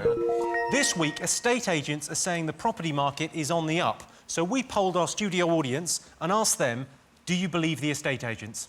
I'd say that the market is on the up. Maybe for once, estate agents are telling the truth. It's like the boy who cried wolf, Phil. There's been such lying bastards for so long. Do you trust them yourself? Because, I mean, you're working with them, trying to get a good deal for the people buying the house. Yeah. Do you trust them? I always have to remember that they are working for the other side and they're doing their job. They're trying to sell a house for the most amount of money possible. They don't really care who they sell it to or whether it's the right house for that person. And we moved house last year, so we walked around this house.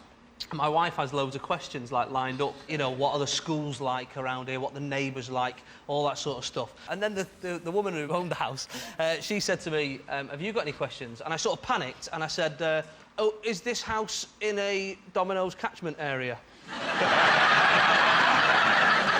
Can our kids get into the best Domino's? That's what I need to know. Are you married, Phil? Yes, I am. Do you remember in Heat magazine when you did an interview and the question was, have you ever been chatted up by another celeb? Yes, And do you know what your answer was? Yes, very well. What was it? You. When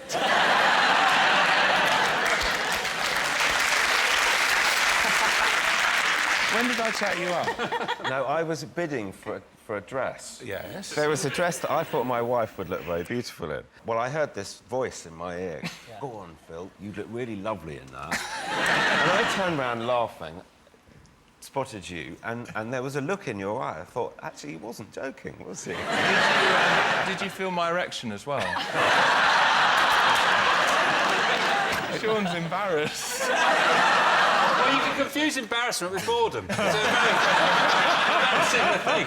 OK, so this week estate agents are saying the property market is on the up. We polled the studio audience, we asked them, do they believe the estate agents? No, they don't. OK, well, I can tell you the answer is no.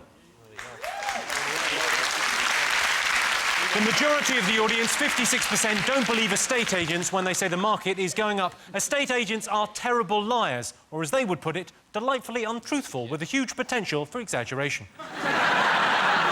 Sean, David and Yvette, what do you like the look of? The fat man on the beach.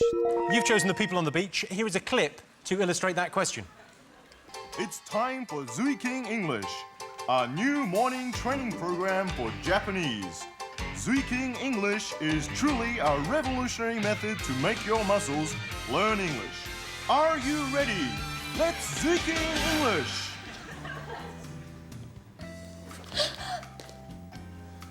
Hand me your bag. Don't move! If you do, I'll kill you.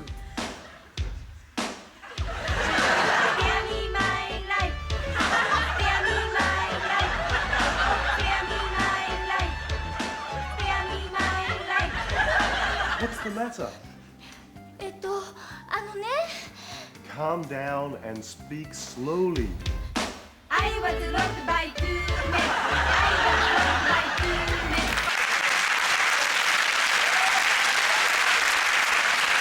Where are they going on their holidays? Croydon?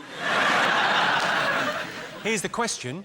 Most Brits think there's no point trying to speak a foreign language while on holiday. Is that true or false? I agree. I think the majority of our population will probably agree with that. So have you ever learned a language to go away anywhere? I've tried to say a few little words. So you know the French and the Spanish for is anybody there?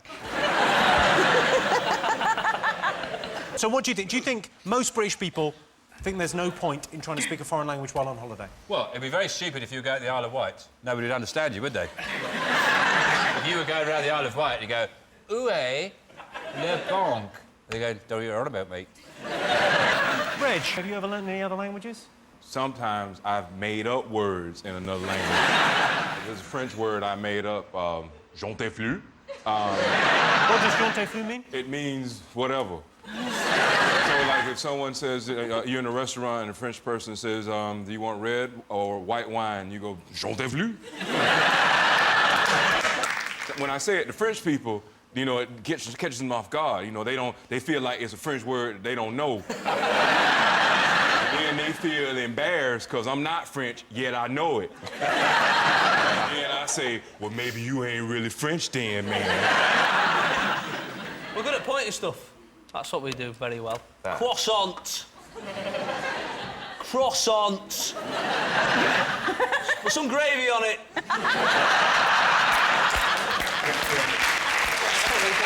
We're good at that. We've been on holiday together, haven't we, David? Oh, yeah. I've got a photo. Do you remember this?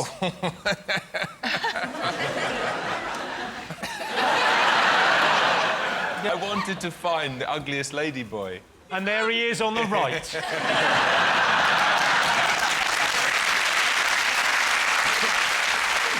I went with my friend Robin. Yeah, I remember Robin, Who is gay. My friend Robin is gay. I've got a gay friend.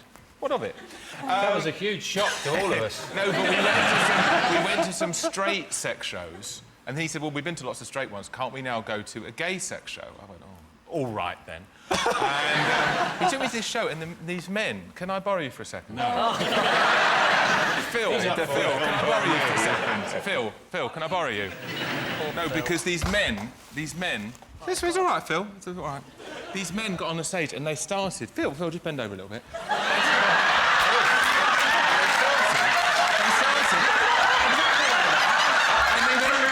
And they went round to people's laps. Go, lean over, Phil. And they started bombing. Lean over, Phil. They started bombing people.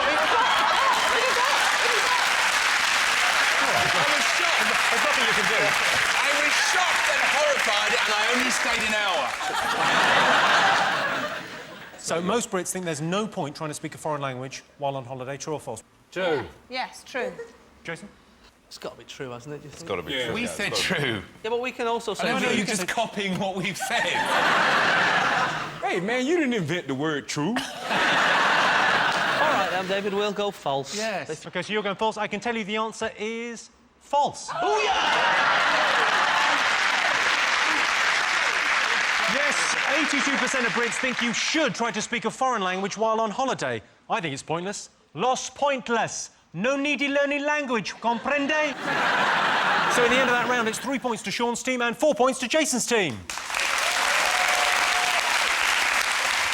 And the winner is the name of our final round. Here is your first one. Best way to get the attention of someone you fancy.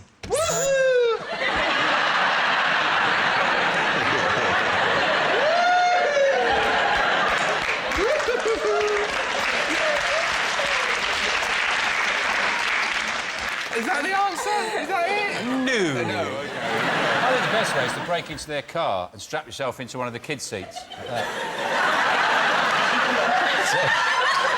When they come in, you go, all right. Can you look after me? Move your hands, because I can't get close to the buzzer, can I? You put your hands there. You don't need to, that's their answer. When I try to get attention to somebody I fancy, I probably do the thing British people don't know about. I talk to them. But, I mean, I don't expect y'all to know too much about that. Not on the list, Red. What do you think? How would you get the attention? Show me tits. Show 'em your tits isn't there, but you know what? That is going to work. Build a fun fair in your garden.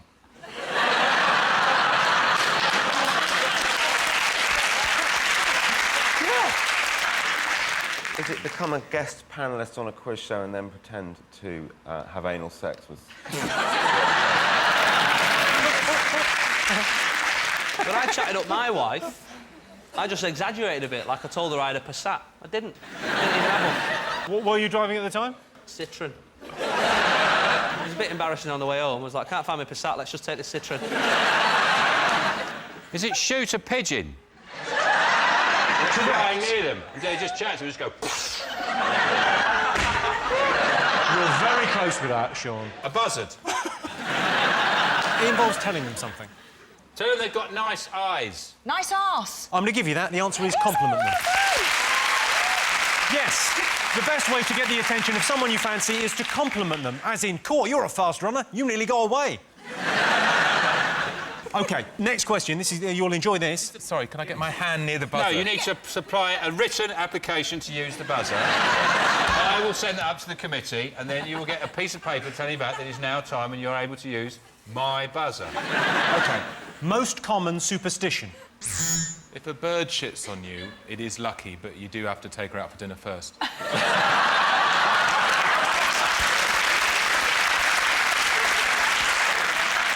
Can't leave your shoes either. Shoes, not... You don't put new shoes on... In the sea. Don't put your shoes in the sea. No. That's very unlucky. On a tabletop. Or the sea. OK. Yeah. Put your hands in a fire. OK. What about the magpies thing? And I never know whether it's one is... Well, it's you've one got for... to see two. Well, there's that one. One for sorrow, two for joy, three for... all that. I always say... I've got a new one. It's one magpie. Oh, look, it's a magpie. Two magpies. Oh, it's a couple of magpies. Three magpies. Oh, it's a lot of magpies. Four magpies. Have I left some bread out?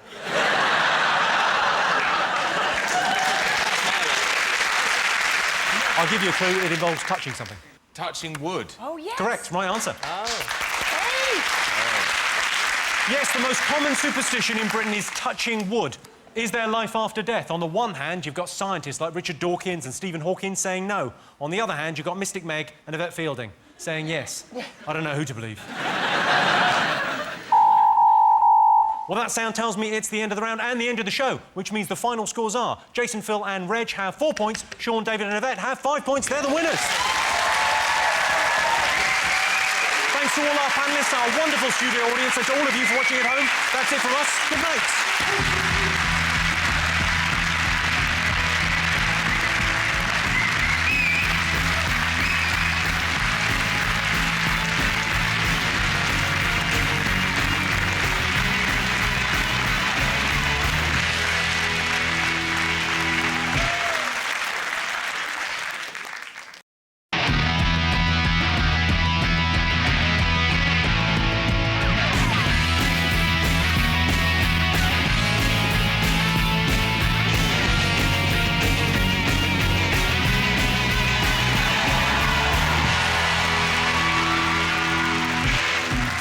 On 8 out of 10 Cats, she's out of the kitchen, Claudia Winkleman.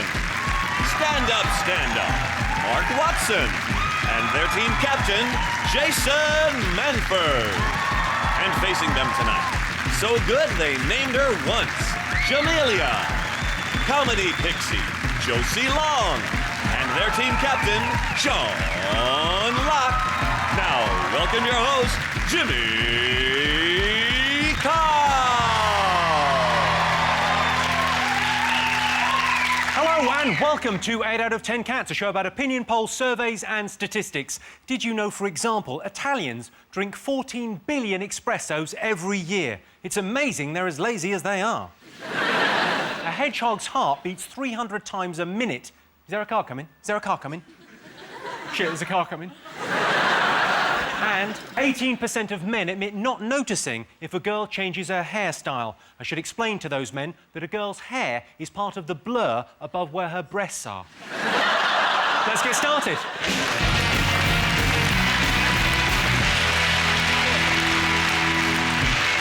What are you talking about? That's the name of our first round. We've teamed up with a leading polling organisation and they've asked the British nation what stories they've been discussing this week. It's our panellists' job to guess the British public's top 5 most popular talking points. Jason, what have the nation been talking about? It's got to be the Iran elections. What's his name? Where's my dinner, Dad? That's a particularly northern take on that. Is that not what his name is? Ahmadinejad. Yeah, that's what I said. He's basically cheated, hasn't he? He's come in, he's now the boss, and they're saying he shouldn't be. It should be the other fella. But also, there's a letter that's been going around. Musavi said that there's a proper letter that proves that he had won, but now people don't know whether it's Well, you know what they should do? They should put it to the vote. Iran does sound like a weird country. Imagine being able to choose your Prime Minister. Musavi should have done what that little girl did on Britain's Got Talent. You know, when she got her song wrong. Yeah. He should have gone on Iranian television just gone, I should have won, really. And the Ayatollah should have gone, we don't know where we'll find it, but we'll find the time to have another election. Thank you. I have sort of problems with Mahmoud Ahmadinejad, right? Because I totally disagree with pretty much everything he stands for, but he's a bit good-looking, and so it's like if you're reading the newspaper and then you see a picture of a really sexy rapist, and you're like... it's like, no, but you're like, oh. In all honesty, I don't really get this Iranian election thing. I mean, I get that the guy cheated and all of that, but I just got something on Twitter. I remember, so once it's on Twitter, it must be serious, I think. They've cut off the mobile phone, so you can't text or call in Iran at the moment because they're worried about the protesting. So everyone went on Twitter. And it actually became kind of a force for good rather than celebrity tittle-tattle for the day. They've blocked Facebook as well, haven't they? They're not allowed to go on Facebook, because Ahmadinejad accidentally put as his status is rigging the election, LOL. I mean, I obviously don't follow Twitter. I don't know what you're missing. Where I live, there's a butcher's shop, and what I do, if I want to leave messages to any friends, I would just walk up to it and I just huff on the window and write something there.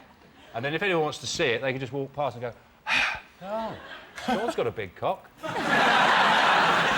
OK, let's see if the Iranian elections is one of the most talked about things this week. Yes, it is. Yes, this is the story that Ahmadinejad has claimed victory in the Iranian presidential election, the European Parliament, Junior MasterChef and Britain's Got Talent. Sean, Jamelia and Josie, what have the nation been talking about this week? Madonna's been at it again. She's adopted another child, which is fantastic news for everybody. It is odd. It is odd she's able to adopt. She couldn't obviously adopt here because she's a single 50-year-old mother of 3 who works nights dancing in her pants. If I could get adopted, I would get adopted by Billy Bragg. That's like my dream person to adopt me. If he's out there, just... Do you have I make parents? no trouble. Yeah, I've got parents. They're great. Will they be watching this? Going, what, we haven't written enough protest songs. What do you want, love? I would choose Adam Woodyard. Wow, people He's have my actually got favourite this... celebrity. I interviewed him once. He's #1, smiley. #2, charming. This is Ian Beale we're talking about here. #3... She wants Ian Beale to be her dad. He just seems... he's very friendly. They're slagging Madonna off in the paper, but she's going to make this child's life better. I mean, I'm from Manchester, and I'm doing all right for myself, but even she would make my life better, you know, so... Yeah, if Madonna offered to adopt me, even at this point, I'd consider it. I'd say At so. least, yeah. She's probably got things like a jacuzzi. I wouldn't want to be adopted by Madonna, because, I mean, you would never see her, would you? I probably would see as much of Madonna as this little girl. Apparently they're going to teach her English, because she only knows hello and goodbye. That's all she needs. She goes, hello, Madonna. Oh, goodbye, Madonna. She's got a tannoy in her gym. She's on her exercise bike. She's going, good night, kids. I love you. It's Madonna, by the way. Let's have a look and see whether Madonna adopting a baby is one of the most talked about things this week. Yes, this is the story that Madonna has adopted a second Malawian child. Already, Madonna's visit has passed into Malawian legend, specifically the legend of the scrawny witch that swoops down from the skies and steals children. Madonna had a very difficult delivery. She wasn't in and had to go down to the sorting office to pick it up.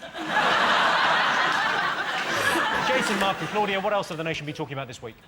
Is it Big Brother? It's the 10th series now, and I've always been a fan of Big Brother, but there's been a few points where I think even the voiceover bloke sounds like he's getting a bit bored. Yeah. So one day I just want to turn it on and go, dear whatever it is in the Big Brother house, one of them has said something that's upset the other one, but the other ones don't care. Here's the thing, Davina, brilliant. The house, brilliant. Who's your favourite housemate? Well, then, That is the the problem That is the is, problem. then they fill the nice, lovely house with the cool sofa and the, oh, you can come over here and make a smoothie with twats. Are you... Sorry. Shri is not a twat.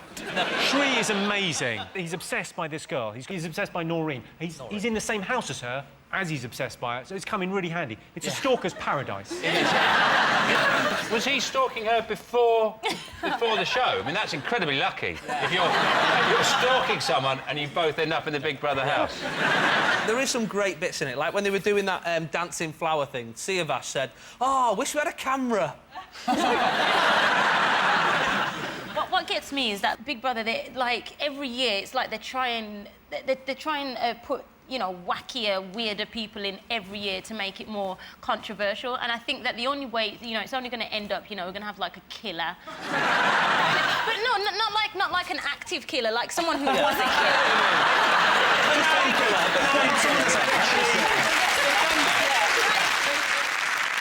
Well, I can tell you that Big Brother is not one of the most talked about things this week. Big Brother continues. Shri has been very touchy-feely with Noreen, who'd prefer him to be a bit more fucky-offy. Charlie, the former runner-up in Mr Gay UK, says he dreams about being in a boy band. Or having a boy band in him, he's not fussy. OK, Sean, Jamelia and Josie, what else have the nation been talking about? Is it the British Airways? They're in trouble. They're in trouble. They've asked their staff to take a cut. In fact, apparently last month they lost 401 million. I'm not sure whether that's pounds or suitcases. But, they've actually asked their staff to work for a month for free. They've asked pilots to take a 2.6% pay cut. If I was a pilot, I would take a pay cut on the condition that I could fly a bit worse. Yeah. Just like a bit worse. So I'd be doing fine and then just... fine.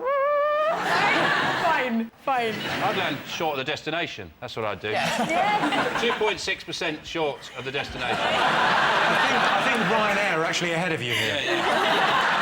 The CEO says that he won't take his salary in July. Do you know how much his salary is just for July? 60 grand, isn't it? £61,000. So, like, what I love is it's fine for him not to take it. I'll still have small men just licking my chin if I feel like it. And everybody else... That is one of life's luxuries, to be fair. I heard that it's part of the unemployment figures, isn't it? The job centre and stuff are saying there's too many people applying for too fewer jobs, basically. Yeah, well, I mean, this is part of the bigger story. There are over 2 million people unemployed in Britain. Yeah. But also, there's some statistic. I think McDonald's have turned down loads of people, but are still managing to employ, explain this to me, 140 people per day. Yes, McDonald's receive 2,200 job applications every day. McDonald's could easily employ loads more people by employing somebody to go on the second window at the drive-thru. Yes. There's nobody ever on that second window. First window, you pay your money. The last window, you collect the food. Why is there a second window? I always want to see Ronald McDonald on his fag break, just sat in there. Right, mate. See that Colonel? Tell him he's a prick.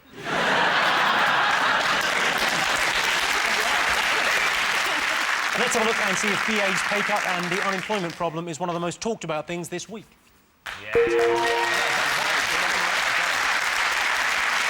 Yes, new unemployment figures were revealed this week. Gordon Brown is very worried that unemployment figures will rise again next year.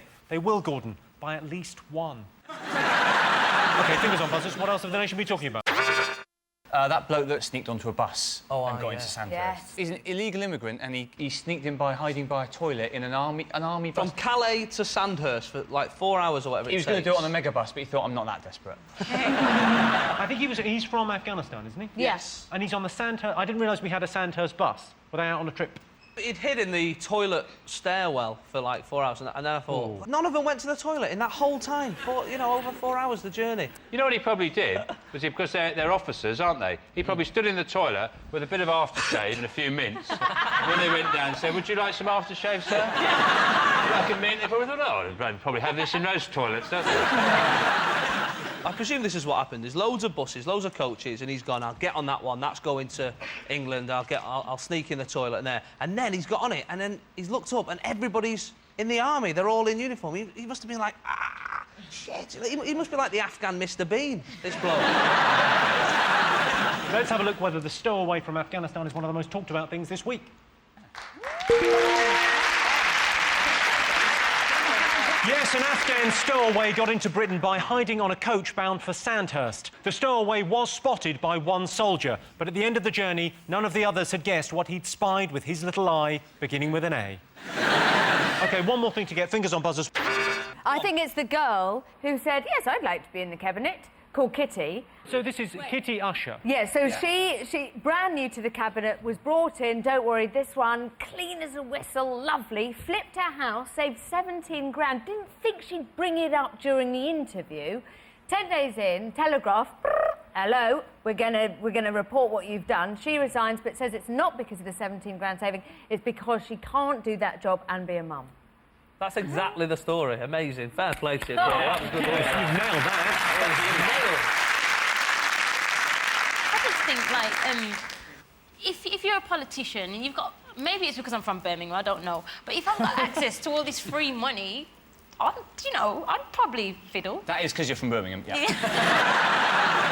Are they actually taking anyone's personal money? Yes, ours. Yeah, ours. I don't think you've never paid any tax, Jamelia, Yes, I have, you yeah. ever wondered where that goes? Kitty Usher's back pocket. The other thing I think is interesting about this was the fact that some of the claims were outrageous. People got very upset about them. There was the moat, which I thought was incredible. Just claiming for a moat. How the look on the guy's face when he put that receipt in, he said, "What's this? It's moat." Remote? No, it's just a moat. Just a moat. And that's on his second home. If your second home is a castle, what's your first home? Like Willy Wonka's chocolate factory? How can you be representing the people in your constituency if there's a bloody great ditch between you and them? Well, hopefully they'll turn it from a luxury into a necessity in the coming weeks. Yeah. They march towards it with pitchforks. I was disappointed with some of the amounts. Like, fair play to Kitty Usher. At least she went for it. 17 grand. If you're going to fiddle it properly. Not these people who went, oh, I got 75p back for a Scotch egg. You know what I mean? One good thing that comes out of this, if you're walking down the street and you see an MP with a Kit Kat, you're entitled to just go off and break off a bit. I paid for this. Yeah. This is Pepper even better with a pepper army because you can bend it over. And then go, too hot.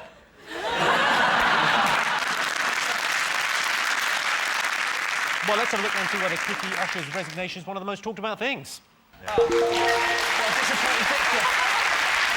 Yes, this is the story. Treasury Minister Kitty Usher has resigned after being caught up in the expenses scandal. People shouldn't feel sorry for Kitty. She always lands on her feet.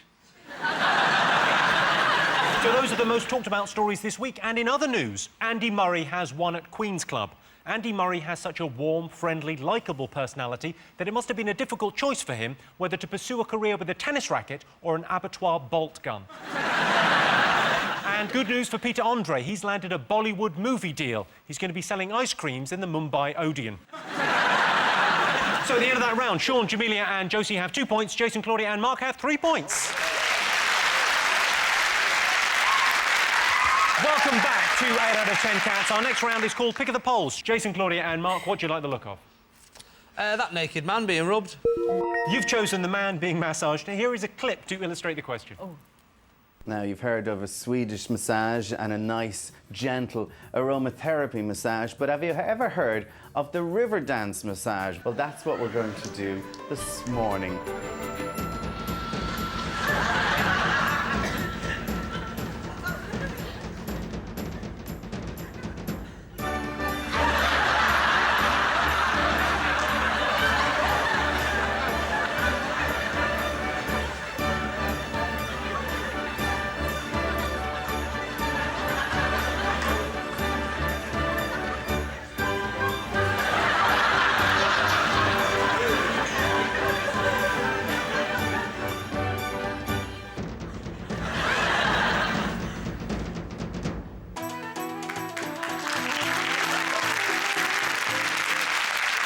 Well, that is terrifying. It really is, isn't it? If you're watching in Ireland, you should be ashamed. Does it only work on dead people? I actually played his arse cheeks like a bongo at the end. OK, the question is, 52% of people would be willing to give a full-body massage to their best friend. True or false? Depends who your best friend is, doesn't it? If your best friend. I think yes. If your best friend goes, oh, I'm so achy. Who's your best friend? Who's your best friend? Vicky. And if she was very achy and she lied down, took her clothes off... Yeah. bring out the oils. Oh, I haven't even thought of oils. Well done. I definitely wouldn't let a friend do acupuncture on me. The mistake with the full body, and you only make it once, is when they say, get undressed, and you do. They don't actually mean... They mean keep your boxers on. They actually mean... They don't say it, but... And I would say to anyone going for one, make sure you leave your boxers on, because if you're supposed to take them off, that's less embarrassing than if you're supposed to leave them on, isn't it? Yeah. Somebody walks in and goes, oh, you're supposed to take them off. You go, all right, what am I like? If you've got them off, they go, security. OK, so what are you going to go for, true or false? It depends how many men were asked, of course, but I think it's... You think true? I think it could be true, to be honest. You both think true. I think I'm going to overrule and say false. But you're the captain. You're the captain. I very rarely do it, guys, but I'm doing it this time. OK, well, I can tell you the answer is true. Yes, 52% of people would be willing to give a full-body massage to their best friend. Unlucky Jason. My best friend gave me a full-body massage, and the only thing weird about it is the fact that my best friend is a transsexual Estonian hooker working out of a hotel in Gatwick. Sean, Josie and Jamelia, what do you like the look of? Birmingham's got to be. And it better not be anything bad. No, it's nothing bad about Birmingham. Well, what's going to happen if it is? What are you going to do? I'm going to You're beat gonna him attack up. Yeah, I'll attack him. Let's pick Birmingham and hope it's bad. Birmingham is a shithole. Why? No, it's not that. You've chosen Birmingham, OK. 25% of people from the Midlands have used what to seduce someone? Well, it's not their accent, is it? It's probably... Let's be honest. I've used that sexy Midlands twang. How can you say that? How do you think people seduce? Seduce? How would you seduce someone? Would you wear, like, some sort of cerise boob tube? Sold. You're such an idiot.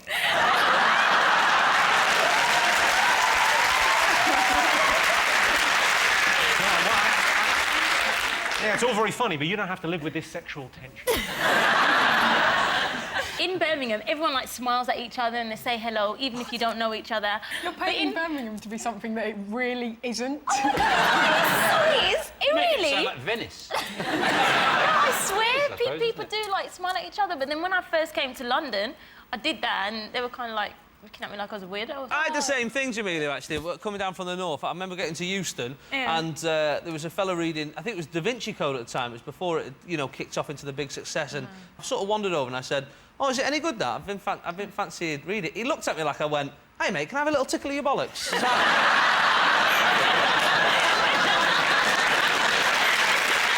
I was asking about the book.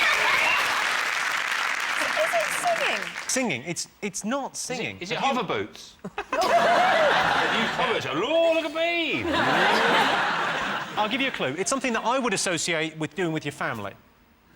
Oh, Pictionary. I'll give you that. Ooh. I'll give you that. Amazing. What? No, I'll give you that. Really? It's Pictionary? 25% of people from the Midlands have used a board game to seduce someone. That's amazing. I think the idea of that is that you get someone so bored that they go, oh, go on, have a crack. Other successful seduction techniques in the West Midlands include wearing trousers, having a van with its own mattress, and not having sick down your shirt. So at the end of that round, it's 2 points for Sean's team and 4 points to Jason's team. And the winner is the name of our final round. Here is your first one. Top thing we learn from our dads. It's mostly sayings. My dad, I think that's what most people learn from dads. Very, like, you say, you can't make an omelette. Very pessimistic man, my dad.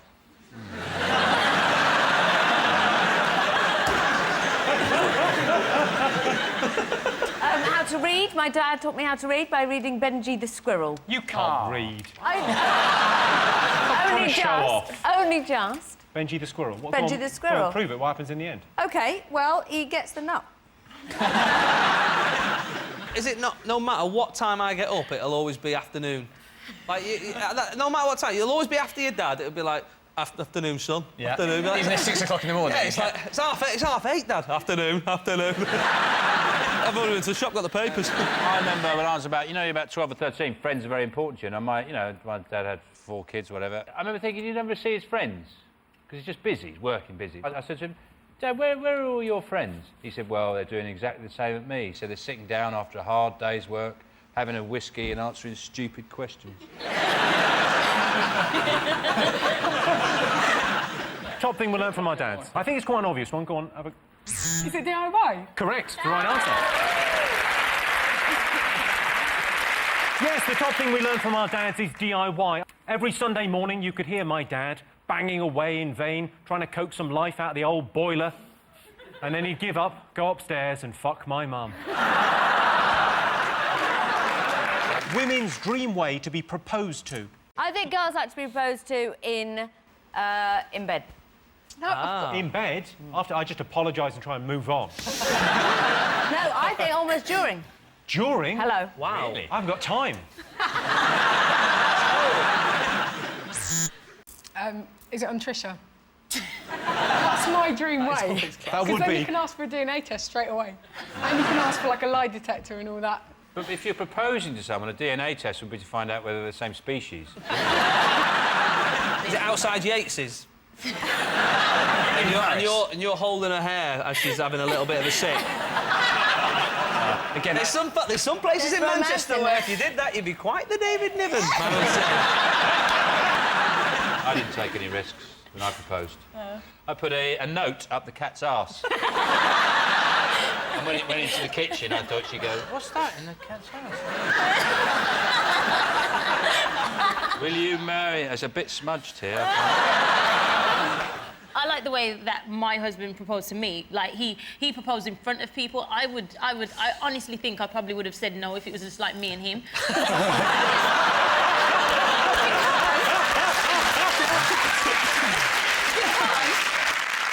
I'm going to actually try and answer the question. I'm Yeah, just go on. thinking, like, girly girls, probably, like, on bended knee at the top of the Eiffel Tower. I'll give you that for the Paris, because women's dream way to be proposed to is actually on a romantic holiday. I thought it would be romantic to take my girlfriend back to where we first met, but she said, "Don't make me go back there, Mr. Jimmy. I cook, I clean, I'll be better."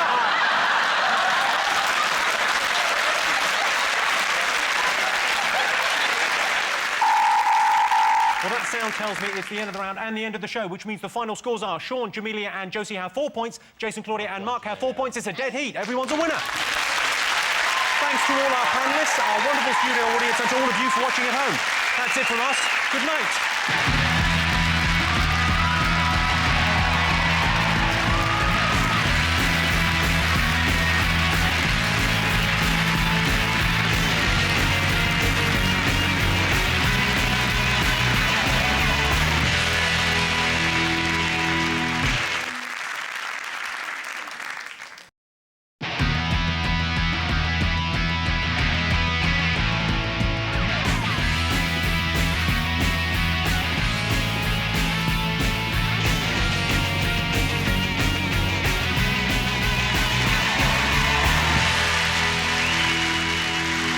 Tonight on 8 out of 10 Cats, Johnny Vegas, Alex Zane, Jeremy Clarkson, James McQuillan, Jamelia, Josie Long, Tom Felton, Richard E. Grant, Yvette Fielding, Kelly Osborne, and their team captain, John Locke.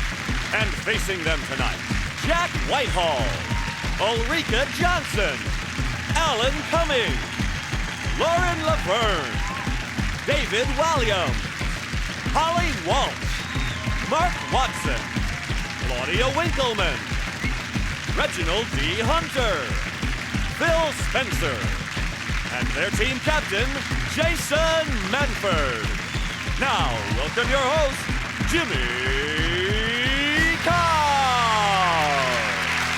Hello and welcome to a very special edition of 8 out of 10 Cats, where we'll be showing you the best bits from this series, as well as some outtakes. You know the drill. It's a show about opinion polls, surveys and statistics. Did you know, for example, the largest recorded gathering of people was 15 million at a Hindu religious festival in India? It was such a success, the 14 million survivors are thinking about doing it again next year. 18% of men admit not noticing if a girl changes her hairstyle. I should explain to those men that a girl's hair is part of the blur above where her breasts are. A doner kebab pot noodle contains 22% of a recently divorced man's recommended calorie intake.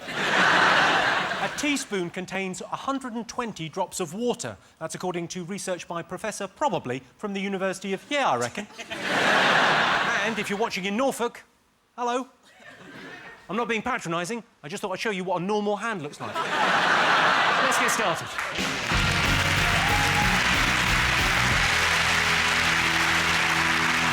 What are you talking about? That's the name of our first round. Let's have a look and see what we've been talking about over the last few months. Is it Big Brother? It's the 10th series now, and I've always been a fan of Big Brother, but there's been a few points where I think even the voiceover bloke sounds like he's getting a bit bored. Yeah. So one day I just want to turn it on and go, dear whatever it is in the Big Brother house. Yeah. One of them has said something that's upset the other one, but the other ones don't care. Here's the thing, Davina, brilliant. The house, brilliant. Who's your favourite housemate? Well, then the problem is, then they fill the nice, lovely house with the cool sofa and the, oh, you can come over here and make a smoothie with twats. Are you... Sorry. Shri is not a twat. No. Shri is amazing. He's obsessed by this girl. He's obsessed by Noreen. He's in the same house as her, as he's obsessed by her, so it's come in really handy. It's a stalker's paradise. It is. Was he stalking her before the show? I mean, that's incredibly lucky. Yeah. If you're stalking someone and you both end up in the Big Brother house. You know Lisa, the lesbian lady? Is she a lesbian? Yeah, the one with the Mohican? Yeah. And the big... She'd be sat there like this. She'd go, don't get me wrong, you know, that girl's allowed, you know what I mean? I mean, I'd maybe do them, but I wouldn't do the ginger one, but I'd do the rest. I thought, none of them are going to have sex with you, you dirty great Leza. What are you talking about? You'd be lucky to have sex with the ginger one. James, are you watching Big Brother? I don't actually watch reality TV. I think it's crass, to be honest with you. I think when you see these people who just, you know, lower their standards to go on to try and... on the off chance... On the off chance... the irony. Did you get it? I'm serious. On the off chance that they might get, you know, tapped up to go on some poxy Channel 4 show late at night on a Friday... Probably got to be will Gordon Brown still be in a job in the next week or so? He's obviously got to be very worried. I'd be very worried if I had Hugh Edwards doing the news from outside my house. I think if you look outside your window and you see Hugh Edwards going, welcome to the 10 o'clock news, you've got to think, Christ, what have I done? There's a brilliant picture of him this week. Have you got a picture? Oh, yeah, I've got the picture of him being held on the chin. And it's very interesting because he's the Prime Minister. Someone's just reached out and... I mean, if that was Obama, they'd be mincemeat by now. He doesn't even stop him. I reckon you could walk up to Gordon Brown, pull his trousers open and pour custard down there. And after about a minute, the special services would go, actually, that's enough custard. He is the Prime Minister. He's coming out on his shoes, for Christ's sake.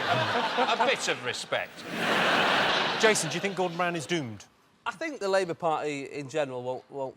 Well, they'll be here, but they won't be in power, I think. I mean, now all the MPs are in this rigmarole of... They're terrified, aren't they? And they're calling it expenses scandal. But let's call it what it is. It's theft, isn't it? That's what it is, theft. If we did it in our job, you know, I've taken a few of your suits home over the past few weeks.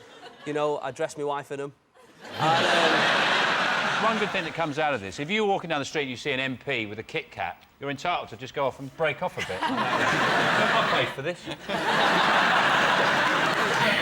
Yeah. This is even better with a pepperami because you can bend it over and then go too hot.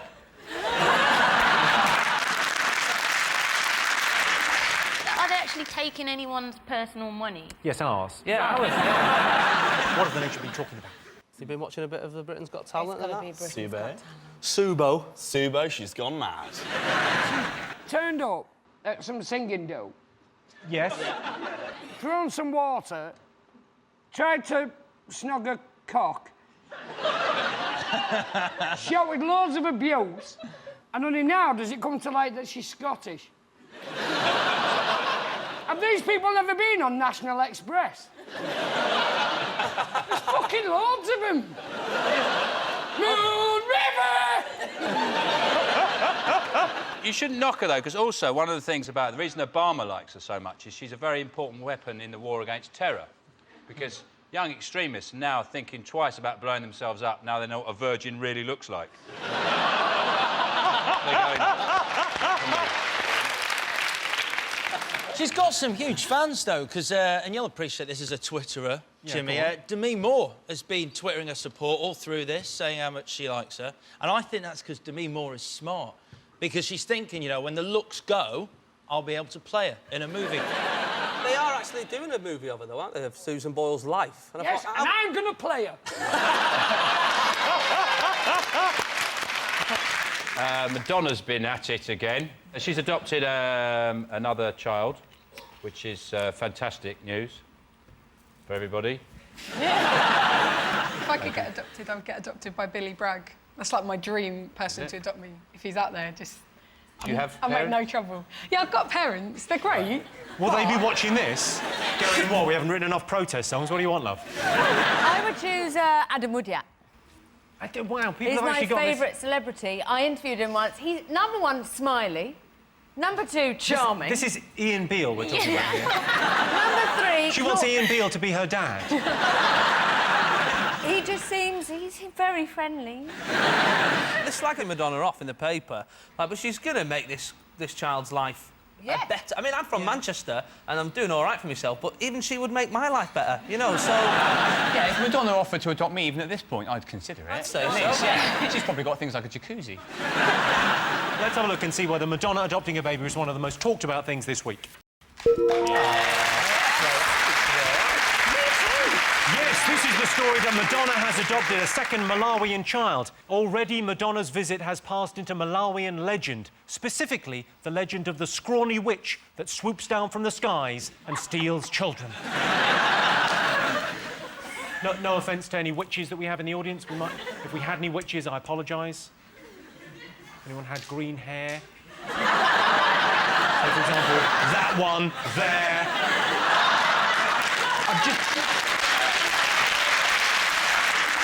Jason, Holly and David, what else of the nation are we talking about? Well, it's got to be the European elections, European elections, isn't it? yeah. Got to be the European elections, isn't it, Jimmy? No, it's just the BNP going over there taking all their jobs. It's, yeah. it's pretty simple. I don't understand why the BNP even want to be, you know, in the European Parliament, because they're always going to be sat next to foreigners, aren't they, all the time? You know? Unless that might cure them. They go over there and go, actually, it's quite nice, and the people are really friendly. Oh, what's that? Oh, cross on. I'm no longer a racist. Someone threw an egg at him, didn't they? Was it a British hen that laid the egg, do we know? It was a brown egg that was thrown, and that's what hurt. Somebody once threw an egg at me. Someone once threw an egg at you? Why did they do it? Is it because you're a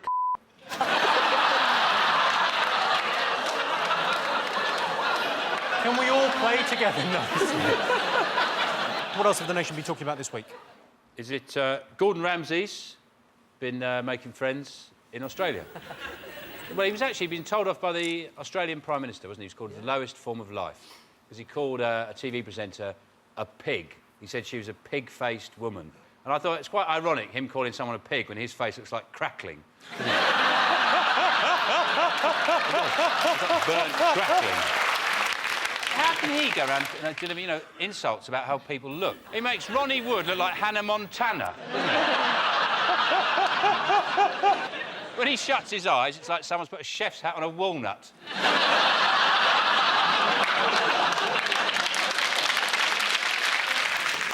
OK, right. Sean, Kelly, Reg, what else have the nation been talking about this week? Sperm. Sperm? Yeah. What have they been saying about sperm? That they can genetically make sperm in a test tube now. I don't see the point in it, really, because we were saying it before, there's not exactly a lack of it out there. Well, maybe in your world, young lady.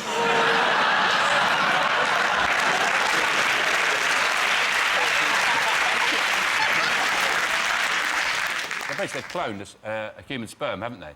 But all they've got to do now is get it down to scale, because currently it's quite big. It's like a live turbot.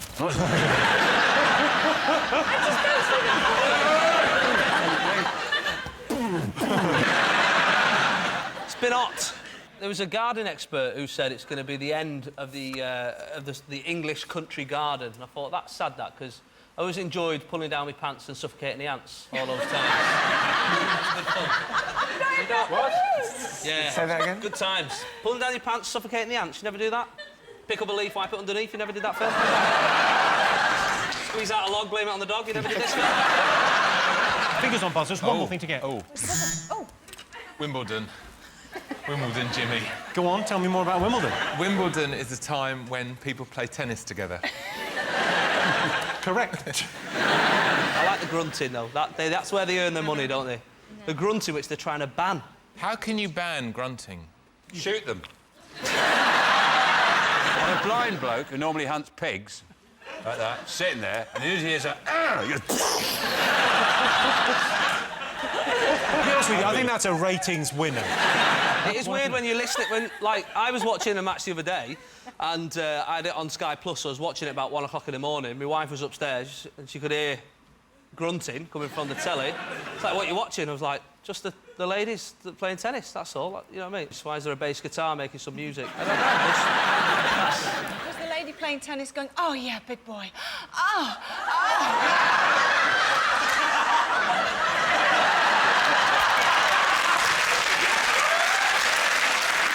Jason, Lauren and Alan, what other movies are people excited about seeing?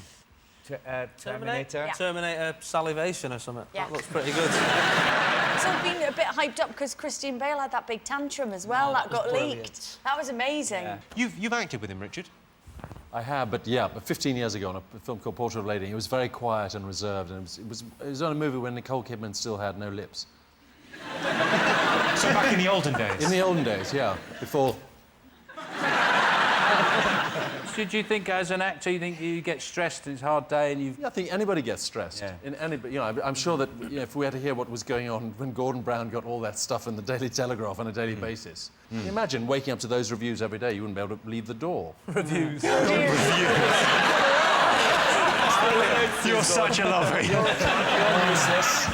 3-star, Alistair. Another 3 stars. What other film are people excited about seeing? He had his hands over there. He had his hands over there waiting to press. And I just went, bang! Bang! It was like a scene from Transformers. I was like, bang! Transformers!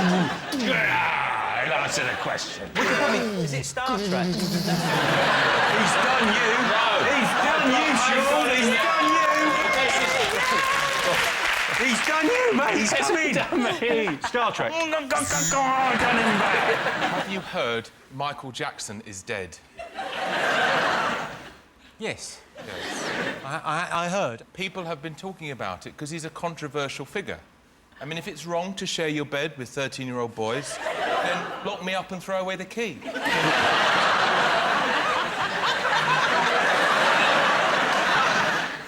It's coming out that his prescription drug use, that he used a lot of prescription drugs, 30 million pounds a year he spent on prescription drugs, Xanax, Zantac. What a lot of people don't realize is that Michael Jackson actually died 2 years ago, but he kept taking them drugs and we didn't know. They found Xanax, Vicodin and Demerol in his house. I want to know what Geldof's kids were doing there in the first place.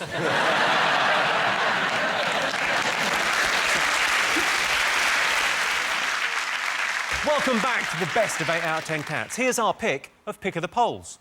Sean, Josie and Jamelia, what do you like the look of? Birmingham's got to be. And it better not be anything bad. No, it's nothing bad about Birmingham. Well, what's going to happen if it is? What are you going to do? I'm going to You're beat gonna him attack up. Yeah, I'll attack him. Let's pick Birmingham. Hope it's bad. Birmingham is a shithole. Why? No, it's not that. You've chosen Birmingham. OK. 25% of people from the Midlands have used what to seduce someone? In Birmingham, everyone like smiles at each other and they say hello, even if you don't know each other. But then when I first came to London, I did that and they were kind of like looking at me like I was a weirdo. I had the same thing, Jamelia, actually, coming down from the north. I remember getting to Euston and there was a fella reading, I think it was Da Vinci Code at the time. It was before it, you know, kicked off into the big success. And I sort of wandered over and I said, oh, is it any good, that? I've been fancying read it. He looked at me like I went, hey, mate, can I have a little tickle of your bollocks? Is that...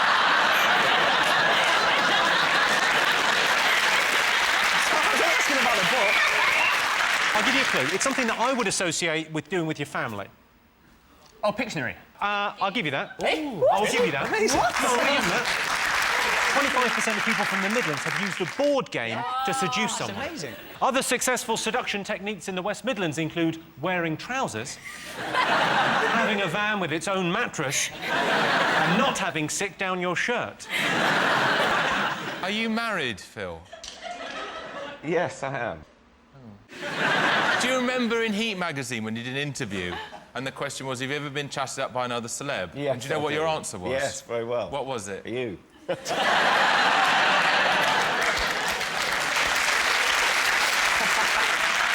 When did I chat you up? No, I was bidding for a dress. Yes. There was a dress that I thought my wife would look very beautiful in. Well, I heard this voice in my ear. Go on, Phil, you look really lovely in that. And I turned around laughing, spotted you, and there was a look in your eye. I thought, actually, he wasn't joking, was he? Did you feel my erection as well? How many people here have injured themselves drinking? Yeah, loads. What have you ever injured yourself with drinking? Fallen down, I got my jaw broken. By who? By the bloke who ran the pub.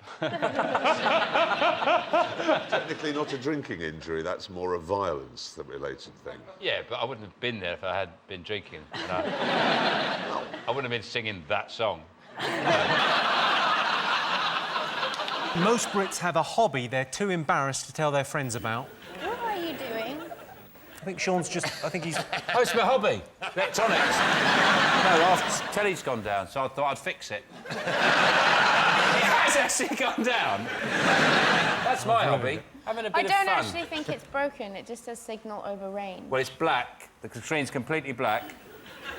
I don't know what you expect from your television. I don't expect to see a picture. If you go, there's just... You know there's some electricity in it somewhere. That's not enough for me. Kelly, if you had a real job, this is just a scenario, it's not going to happen, real no one's going to job? make you do a real job, what would you like to do? Oh, is this a real job to you? Yes, it is. Bringing joy to the nation. Jimmy,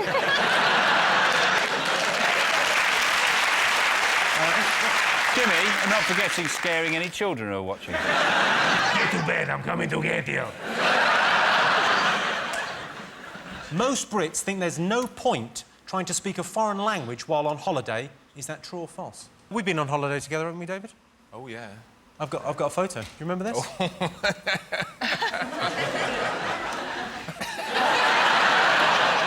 I wanted to find the ugliest lady boy. And there he is on the right.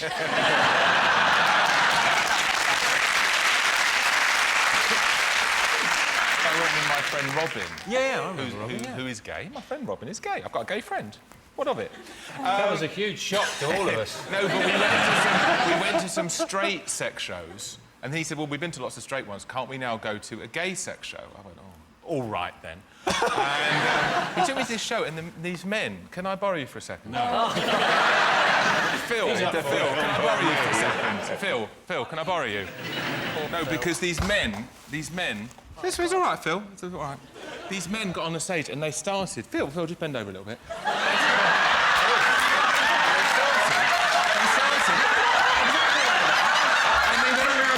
And they went round to people's laps. Go, lean over, Phil. And they started going, lean over, Phil. They started bombing people. I was shocked. There's nothing you can do. I was shocked and horrified, and I only stayed an hour. And the winner is the name of our final round. Fingers on buzzers for more of our best bits. Worst film to see on a first date? Ow! Sorry. Tom, have you taken ladies to the cinema? What do you take them to? Not so much to the cinema, but films at home, on the couch, bit of DVD, that sort of thing. Did you ever show Harry Potter, like, with you in it? Is that like a first date, like a... Yeah. That would probably be my worst film to see that? on a first date, yeah. Yeah. Just watch yourself, love, because I can turn. Is the worst film on a first date Silence of the Lambs? Yeah. And then halfway through, just keep whispering, that's not how you make a dress out of skin. Top household convenience drivers would like in their car. How about replacing the electric windows with sash windows? And having a window box on the bonnet. Yeah, it'd be nice, wouldn't it? Got some Little nice flowers, flowers, grow your own. Yeah. Some curtains. Oh, People nice, can't see. curtains, yeah, People no, can't look yeah. in as they're going past. They can't look in on It'd be you. good for when you're dogging. Yeah. What about a... I've always thought that would be the best Top Gear challenge, if you three went dogging. We have quite a lot. James is really good at it. Worst thing about nightclubs? Slags. Notes, worst thing. No, there's never enough of them. Never enough slags? I don't know what you lot are complaining about. You'd never get laid if there wasn't slags.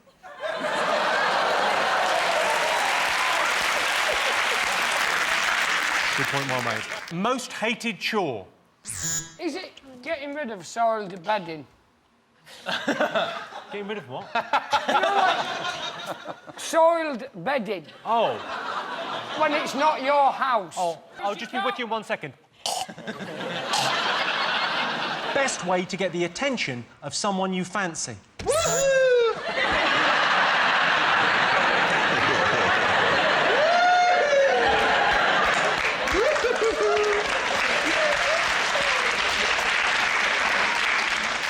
Is it become a guest panellist on a quiz show and then pretend to have anal sex with... Women's dream way to be proposed to. Is it outside Yates's? and you're holding her hair as she's having a little bit of a sick. Again, there's some places in Manchester where if you did that, you'd be quite the David Niven. I didn't take any risks when I proposed. I put a note up the cat's arse. And when it went into the kitchen, I thought she'd go, "What's that in the cat's arse?" Will you marry? It's a bit smudged here. I like the way that my husband proposed to me. Like, he proposed in front of people. I honestly think I probably would have said no if it was just like me and him.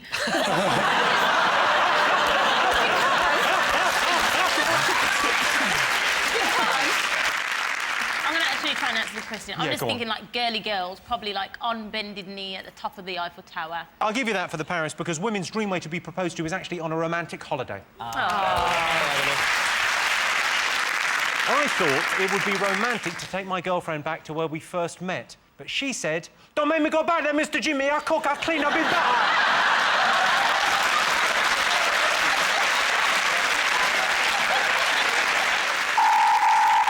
Well, that sound tells me it's the end of the show and the end of the series. So thanks to all our panellists, our wonderful studio audiences, and to all of you for watching at home. That's it from us. Good night.